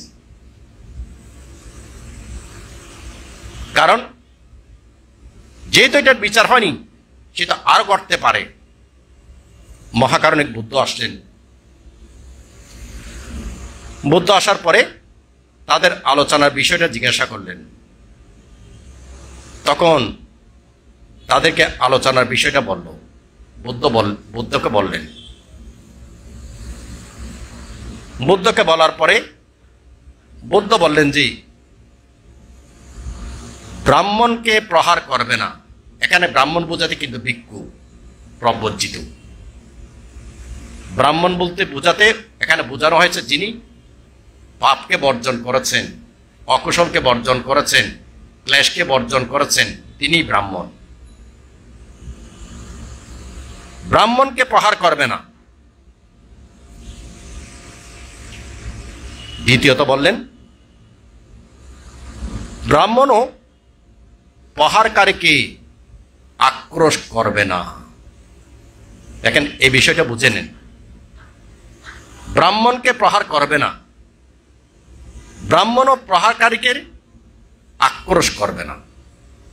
ঠিক এই শিক্ষাটা যদি আমাদের সমাজের মধ্যে যদি এই বুদ্ধের এই বাণীর আলোকে যদি আমরা সেই আনাতে নিজের চেহারাটাকে দেখি, কি দেখি একটু ভালো করে শুনবেন। ধর্ম মানে হচ্ছে শোনার পাশাপাশি নিজের ভিতরে নিজেকে পরীক্ষা করে নেওয়া। ব্রাহ্মণকে প্রহার করবে না, ব্রাহ্মণও প্রহারকারীর প্রতি আক্রোশ করবে না। এখন এই বুদ্ধের এই বাণীটাকে সামনে রেখে যদি আমি নিজেকে যদি পর্যালোচনা করি, সেক্ষেত্রে আমরা কি পাই? সেক্ষেত্রে আমরা পাই যে আমাদের জীবনের মধ্যে বেশিরভাগ সময় আমরা একটা কথা শুনতে পাই। কি কথাটা শুনতে পাই? সংসারের মধ্যে দেখবেন যে স্বামী স্ত্রী ছেলে মেয়ে পরিবারের মধ্যে আপনারা যে বসবাস করেন, যদি আপনার ছেলেকে যদি জিজ্ঞাসা করি, বাবা তোমার এত মাথার মেজাজ গরম কেন? তখন আপনার ছেলে বলবে কি, আমি উল্টাপাল্টা দেখতে পারি না। কি বলে? আমি উল্টাপাল্টা দেখতে পারি না, তাই সহ্য করতে পারি না, সে কারণে আমার মাথার মেজাজ গরম হয়ে যায়। ঠিক না? বলে না? স্বামীকে যদি বলা হয় যে আপনি সংসারের মধ্যে সবাই বলে যে আপনার মাথার মেজাজটা গরম, আপনার মাথার মেজাজটা গরম কেন? তখন স্বামীও বলে যে কি না, আমার বউয়ের উল্টাপাল্টা, আমার ছেলে মেয়ের উল্টাপাল্টা এগুলো আমি দেখতে পারি না, পছন্দ করি না, সে কারণে আমার মাথার মেজাজটা গরম। স্ত্রীকে যদি দেখেন, স্ত্রীকে যদি প্রশ্ন করেন কি মা তোমার মাথার মেজাজ এত গরম কেন? এই পরিবারের এগুলো উল্টাপাল্টা, সত্য মিথ্যে এগুলো আমি দেখতে পারি না, এই কারণে আমার মাথার মেজাজ গরম। ও বাবা, তাহলে এখানে স্বামীও দোয়া তুলসী পাতা, স্ত্রীও দোয়া তুলসী পাতা, ছেলেও দোয়া তুলসী পাতা, মেয়েও দোয়া তুলসী পাতা। দোষ হচ্ছে কি? আমি উল্টাপাল্টা দেখতে পারি না, সে কারণে আমার মাথার মেজাজ গরম। এটার সঙ্গে যদি সঙ্গতি রেখে এই বুদ্ধের বাণীটাকে যদি একটু বিশ্লেষণ করেন, এখন ধরুন পরিবারের মধ্যে একজন একটা দোষ করলো, কিংবা সমাজের মধ্যে একজন একটা দোষ করলো। এখন দোষ করার পরে এক্ষেত্রে বুদ্ধের উপদেশটা হচ্ছে কি, দোষ করিও না, ব্রাহ্মণকে প্রহার করিও না, দোষ করিও না। এটা যেমন ধরুন আপনি স্বামী, এখন আপনার স্ত্রীর দোষ করলো, এখানে বুদ্ধ বলছে যে আপনার স্ত্রীকে দোষ করিও না। পাশাপাশি কি বলল? পাশাপাশি বললেন যে যিনি দোষ করেছেন তার প্রতি ক্রোধ পরায়ণ হবে না। কিন্তু আমাদের ক্ষেত্রে কি হচ্ছে? আমরা সবার ক্ষেত্রে ও দোষ করছে দেখে আমার মাথার মেজাজ গরম। তাহলে দাঁড়াচ্ছে কি, আরেকজনে দোষ করছে, সেটার প্রভাব আপনার ভিতরে প্রভাবিত হয়েছেন, সে কারণে আপনি কলুষিত হয়ে রাগান্বিত হয়েছেন। এখানে বুদ্ধ বলছেন যে ব্রাহ্মণকে প্রহার করবে না, ব্রাহ্মণও প্রহারকারীর প্রতি আক্রোশ হবে না। এই শিক্ষাটা যদি আমাদের পরিবারের মধ্যে আমরা কাটাতে পারি, যেই ভুল করুক না কেন ওই ভুলের কারণে যেন আমি রাগান্বিত না হই।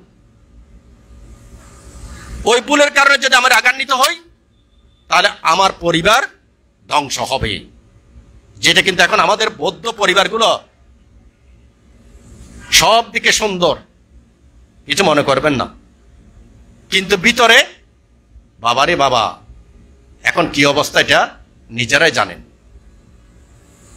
নিজেরাই অবস্থাটা জানেন। ছেলেকে মেয়েকে পরিবারকে কন্ট্রোল করাটা বেশিরভাগ পরিবারের মধ্যে এখন কেমন কঠিন। তাহলে কঠিনটা কেন? ওই বৌদ্ধের বাণীগুলোকে আমরা ঠিক মতো প্রয়োগ করছি না বলে। দেখুন বুদ্ধ আবার কি বললেন, ব্রাহ্মণকে প্রহারকারীকে আমি নিন্দা করি। ব্রাহ্মণকে প্রহার করেছেন যিনি, তাকে আমি নিন্দা করি, কিন্তু প্রহারকারীকে যদি ক্ষমা করা না হয়, প্রহারকারীর প্রতি যদি আক্রোশ উৎপন্ন করা হয়, আমি তাকে তার চেয়েও বেশি নিন্দা করি। কথার কি হলো? যিনি অন্যায় করেছেন তাকে সেই অন্যায়ের জন্য আপনি নিন্দা করেন, কিন্তু সেই নিন্দার কারণে যদি আপনার ভিতরে যদি আক্রোশ উৎপন্ন হয়, ক্রোধ উৎপন্ন হয়, তাহলে বুদ্ধ তাকে বেশি ততোধিক নিন্দা করেছেন। দেখুন এই বিষয়টা খুব প্রয়োজনীয়। তাহলে আমাদেরকে কি শিক্ষা দিচ্ছেন? পরিবারের মধ্যে স্বামী হোক, স্ত্রী হোক, ছেলে হোক, মেয়ে হোক, সমাজের মধ্যে যে কেউ হোক, খারাপ কাজ করলে সে খারাপ কাজটাকে তুমি মন থেকে নিন্দা করো, কিন্তু তার প্রতি ক্রোধ পরায়ণ হইও না। তার সেই ঘটনাকে নিয়ে যেন তোমার মাথার মেজাজ গরম না হয়, সেই ঘটনাকে নিয়ে যেন তোমার মাথার মেজাজ গরম না হয়। যদি সেই ঘটনাকে নিয়ে তোমার মাথার মেজাজ গরম হয়, তাহলে তুমি তার চেয়েও বেশি বড় অপরাধ করে যাচ্ছ, যে অপরাধের কারণে তোমার পরিবারের মধ্যে অশান্তি আসবে, তোমার সমাজের মধ্যে অশান্তি আসবে। এখন এটা বলার পরে সব শিষ্যরা বুঝে নিল যে সারিপুত্র স্তবী ঠিকটাই করেছেন। তিনি তাকে ক্ষমা করে দিয়েছেন এবং আঘাতকারীর প্রতি কোনো ক্রোধ পরায়ণ হননি। এখন এই যে সারিপুত্র স্তবীর ক্ষমা করে দিয়েছেন, মৈত্রীপরায়ণ, শান্তিবাদী, আঘাত করলেও ক্রোধ আসে না, এটা তার বেচা খাতা পুঁয়াতা কোনটা? চিন্তা করে দেখেন, এটাও তো তার একটা বেচা খাতা পুঁয়াতা। এটা তার বেচা খাতা পুঁয়াতা হচ্ছে তিনি এক অসংখ্য লক্ষাধিক কল্প আগে যখন অনমদর্শী সম্যক সম্বুদ্ধের সাক্ষাৎ প্রাপ্ত হয়েছিলেন, তখন তার ছিল ৭৬,০০০ শিষ্য, প্রত্যেকে অষ্টসমাপত্তি ধ্যানে প্রতিষ্ঠিত। গুরু নিজে অষ্টসমাপত্তি ধ্যানে প্রতিষ্ঠিত। যখন অনমদর্শী বুদ্ধের সাক্ষাৎ পেলেন, অনমদর্শী বুদ্ধকে ৭ দিন সেবা করেছেন, পরিচর্যা করেছেন। ৭ দিন পরে অনমদর্শী বুদ্ধ যখন দেশনা করলেন, তখন ৭৬,০০০ সবাই অরহত হয়ে গেল। কারা অরহত হলেন? শিষ্যরা সবাই অরহত হয়ে গেল। অরহত হলেন না একজন, কে? ৭৬,০০০ শিষ্যের গুরু, তিনি অরহত হলেন না। তিনি অরহত না হয়ে তিনি অনমদর্শী বুদ্ধকে প্রার্থনা করলেন। প্রার্থনা করলেন কি? মহাকারণিক বুদ্ধ, আপনার ডান পাশে যিনি বসে আছেন, আমি ঠিক ওনার মতো হতে চাই। অর্থাৎ কি হতে চাই? অগ্রশ্রাবক হতে চাই, অগ্রশ্রাবক হতে চাই। এই ওইখান থেকেই সারিপুত্র স্তবীর সত্য এক অসংখ্য লক্ষাধিক কল্প পারমে পূরণ করেছেন। এই এক অসংখ্য লক্ষাধিক কল্পের পূর্বে যা কথা পুণ্যতা হচ্ছে তিনি ক্ষান্তিবাদী, সবার প্রতি মৈত্রী পরায়ণ, তিনি পাপসের মতো। সম্মানিত পুণ্যার্থীগণ, যেন আনন্দিত হবেন ধর্মপিতা গুরুবান্তের শরীর যে 860 দিন যাবৎ ওষুধ ছাড়া সুরক্ষিত আছেন, সেটা কিন্তু ওনার এক অসংখ্য লক্ষাধিক কল্পের পূর্বে চাকাতা পুণ্যতার ফল। কারণ তিনি সারিপুত্র স্তবীর সত্য যেভাবে এক অসংখ্য লক্ষাধিক কল্প বুদ্ধের নিকট থেকে বর প্রাপ্ত হওয়ার পরে পারমী পূরণ করেছেন, গুরুবান্তেও ঠিক বুদ্ধের নিকট থেকে বর প্রাপ্ত হওয়ার পরে অগ্রশ্রাবক হওয়ার জন্য এক অসংখ্য লক্ষাধিক কল্প পারমী পূরণ করে করে তিনি বর্তমান অবস্থাতে এসেছেন। সেই কারণেই গুরুবান্তের পবিত্র শরীর সুরক্ষিত, পরিশুদ্ধ, যেই পরিশুদ্ধ ক্ষেত্রে একবার বন্দনা করলে আপনার অপ্রমেয় পুণ্য হবে। সধর্মের পূজারীগণ, তাহলে দেখুন ঠিক অনুরূপভাবে আমরা বৌদ্ধ সমাজ সারিপুত্র স্তবীরের চেয়েও একজনকে বেশি পূজা করি। বুদ্ধের পরে বৌদ্ধ সমাজ কাকে পূজা করে? বড়ুয়ারা কাকে বেশি পূজা করে দেখি বলেন তো? হ্যাঁ, লাভিশ্রেষ্ঠ শিবলী স্তবীরকে, ঠিক না? যদিও লাভিশ্রেষ্ঠ শিবলী স্তবীর পারমী পূরণ করেছেন 1 লক্ষ কল্প, আর সারিপুত্র স্তবীর পারমী পূরণ করেছেন একের পেছনে 140টা শূন্য যত এত লক্ষ কল্প। কিন্তু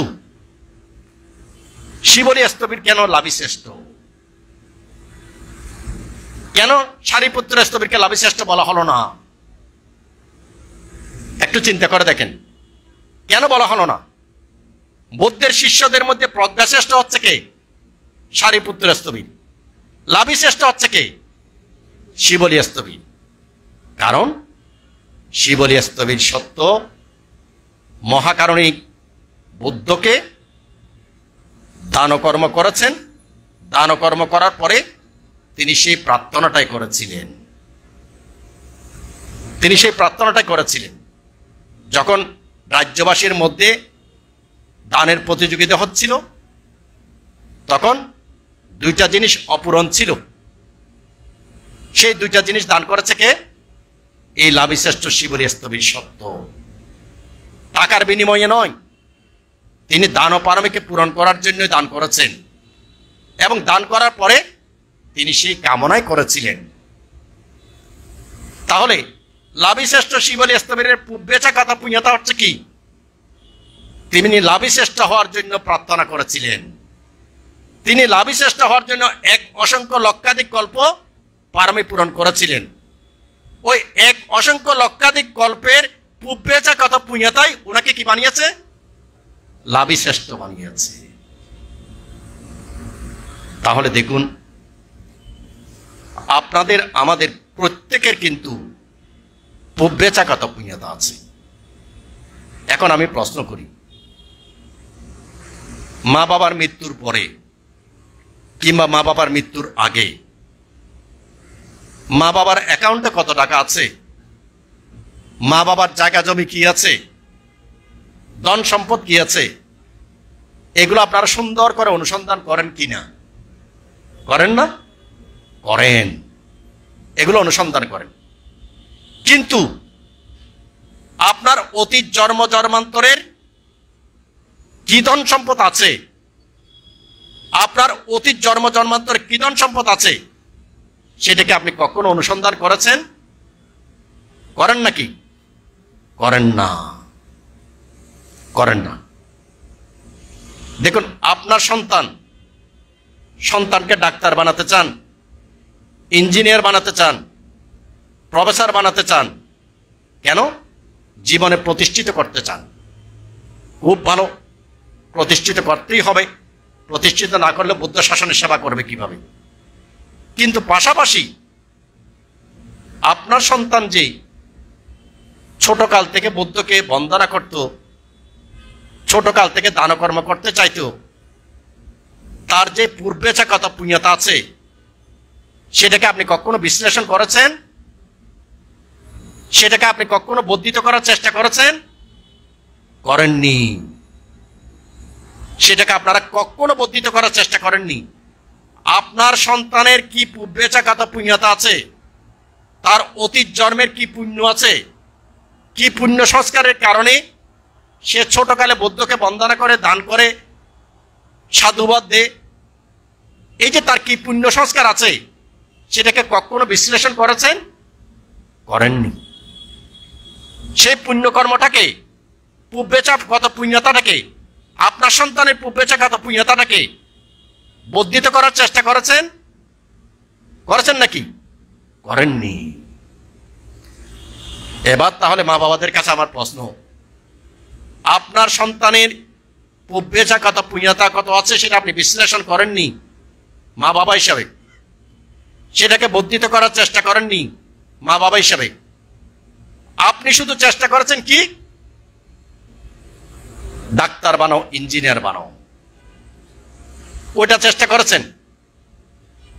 তার পূর্বেচাগত পুণ্যতাটাকে বর্ধিত করার চেষ্টা না করার কারণে সে যখন ভার্সিটিতে গিয়ে কনভার্টেড হয়ে যায় তখন আপনি মাথায় হাত দিয়ে কান্না করেন কেন? যখন আপনার ছেলে, আপনার মেয়ে যখন ভার্সিটিতে গিয়ে যখন কনভার্টেড হয়ে যাচ্ছে তখন আপনি মাথায় হাত দিয়ে কান্না করেন কেন? কেন কান্না করবেন? কারণ আপনার সন্তানের পূর্বেচাগত পুণ্যতাটাকে তো আপনি বিশ্লেষণ করেননি, সেটাকে বর্ধিত করার কোনো চেষ্টা করেননি। করেছেন নাকি? করেননি। লেখাপড়ার পাশাপাশি আমাদের মুসলিম ছেলেমেয়েরা যদি 5 ওয়াক্ত নামাজ পড়তে পারে, কেন আমরা একই বাংলাদেশের মধ্যে বসবাস করে কেন আমাদের পরিবারের সন্তানেরা 2 বেলা বন্দনা করতে পারবে না? কেন পারবে না? না পারার পেছনে কি সন্তানেরা দায়ী নাকি মা বাবারা দায়ী? মা বাবারা দায়ী। কেন দায়ী?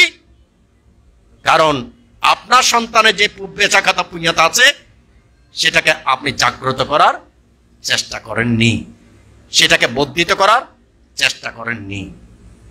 আমি আজকে শুরুতেই, দেশনার শুরুতে কি বললাম?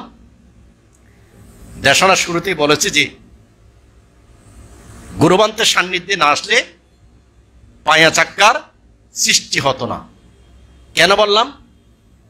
কারণ গুরুবান্তে আমার পূর্বেচাগত পুণ্যতা কি আছে, আমি যখন 1990 সালে গুরুবান্তের সঙ্গে যখন প্রথম সান্নিধ্যে যাই তখন তিনি আমার পূর্বেচাগত পুণ্যতা দেখে তিনি সর্বপ্রথম আমাকে বললেন যে, আমার গৃহী নাম ধরে বললেন যে, তুমি তো ইচ্ছা করলে ভিক্ষু হয়ে অনেক বড় হতে পারো। দেখেন আমার গুরু আমাকে কি বললেন? তুমি তো ইচ্ছা করলে ভিক্ষু হয়ে অনেক বড় হতে পারো। তাহলে আমার গুরু শ্রীমৎ ও পায়া যোতা মহাতেরো এখানে আমার কি দেখলেন? যে আমার পূর্বেচাগত পুণ্যতা দেখেছেন, যে আমার পূর্বচাগত পুণ্যতা দেখেছেন। ওইটা দেখে তিনি বললেন যে, আমার গৃহী নাম কি ছিল অনেকেই জানেন, অনেকে জানেন না, সঞ্জিত। তখন তিনি বললেন যে, এই সঞ্জিত, যদি তুমি চেষ্টা করো তাহলে তুমি ভিক্ষু হয়ে শাসনের সেবা করতে পারবে। কি দেখে বললেন? আমার পূর্বেচাগত পুণ্যতা দেখে বললেন। এবার তিনি সেই পূর্বেচাগত পুণ্যতাটাকে আমার ভিতরে বর্ধিত করার জন্য কি বললেন? তুমি প্রত্যেক সপ্তাহে সপ্তাহে অষ্টশীল নাও, ধ্যান করো, না পারলে সমত ভাবনা করো। তাহলে আমার পূর্বেচাগত পুণ্যতাটাকে তিনি কি করছেন? যে বর্ধিত করছেন। আজকে বর্ধিত করছেন বলেই আপনারা এই পায়া চাক্কা ভিক্ষুকে পাচ্ছেন। যে এটা ওনারই সৃষ্টি। আমার ধর্মপিতা গুরুবান্তে যদি আমার পূর্বেচাগত পুণ্যতা দেখে আমাকে সৃষ্টি করতে পারে, মা বাবা হিসেবে আপনার সন্তানের পূর্বেচাগত পুণ্যতা দেখে তার সেই পারমিটাকে বিকশিত করে তার লৌকিক জীবনটাকে, লোকোত্তর জীবনটাকে সুন্দর করার দায়িত্ব মা বাবার নাই? আছে, কিন্তু পালন করেন না। আছেন, এখন বলে যাচ্ছেন যে কিন্তু একটি বারের জন্য পরিবারের মধ্যে এগুলো প্রয়োগ করবেন না। প্রয়োগ করেন কিভাবে? যখন সন্তান অবাধ্য হয়ে যায় তখন বলা বলি শুরু করে দেন। আমার সন্তান আমার কথা শোনে না, আমি একটা বলি সে দুইটা বলে। আমার মেয়ে আমার কথা শোনে না, আমি একটা বলে সে দুইটা বলে। কিন্তু কেন? এটা কেন সৃষ্টি হলো? যদি প্রথম থেকে আপনার সন্তানের পূর্বেচাকতা পুণ্যতাটাকে যদি আপনি বর্ধিত করতেন, পরিবারের মধ্যে যদি ওটাকে বর্ধিত করতেন, তাহলে এমন পরিস্থিতির সৃষ্টি হতো না। সম্মানিত পুণ্যার্থীগণ, এই ক্ষেত্রে আমি সব শেষে এসে বলবো, আপনাদেরকে আর ধৈর্যচ্যুতি ঘটাবো না। এই ক্ষেত্রে শুধু আপনাদের দোষ দেব না, আমি বানতে আমার দোষ আমি দিচ্ছি। আমার পূর্বেচাকতা পুণ্যতাটাকে আমাকে জাগ্রত করতে হবে। আমার পূর্বেচাকতা পুণ্যতাটাকে আমাকে চিনতে হবে, আমাকে জাগ্রত করতে হবে। এখানে যারা ভিক্ষু আছে সবাইকে তার পূর্বেচাকতা পুণ্যতা আছে, এটাকে কি করতে হবে? এটাকে উপলব্ধি করতে হবে, এটাকে বর্ধিত করতে হবে। আপনারা যারা আছেন, আবারও আপনাদেরকে বলছি, সবার পূর্বেচাকতা পুণ্যতা আছে। এই পূর্বেচাকতা পুণ্যতাটাকে যদি বর্ধিত করতে পারেন, লৌকিক জীবনও সুখকর হবে, লোকোত্তর জীবনও সুখকর হবে। ছেলে মেয়ে ডাক্তারও হবে, আপনার বাধ্যও হবে। ছেলে মেয়ে ডাক্তারও হবে, পাশাপাশি সে একজন ধর্মের সৈনিক হবে। ডাক্তার ইঞ্জিনিয়ার প্রফেসর হলো, তারপর কনভার্টেড হয়ে গেল। কেন? কেন? নিজেকে প্রশ্ন করবেন। শুধুমাত্র সন্তানের দোষ নয়। সব শেষে বলবো, এখন আমাদের চিন্তা করার সময় এসেছে, এবং যদি চিন্তা করেন সমাধান এখনো আছে। কারণ মহাকারণিক বুদ্ধ আছেন, এখনো পর্যন্ত বুদ্ধের শিষ্যগণ আছেন, বুদ্ধের বাণী আছেন। একটু সেই বাণী অনুসারে নিজের জীবনটাকে গঠন করলেই সুন্দর একটা পরিবার হবে, সুন্দর একটা সমাজ হবে, সুন্দর একটা জাতি হবে। তাই আপনাদের প্রত্যেকের জীবন সুন্দর হোক, আলোকিত হোক, এই বলে আমার ক্ষুদ্র দেশনা এখানেই শেষ করলাম।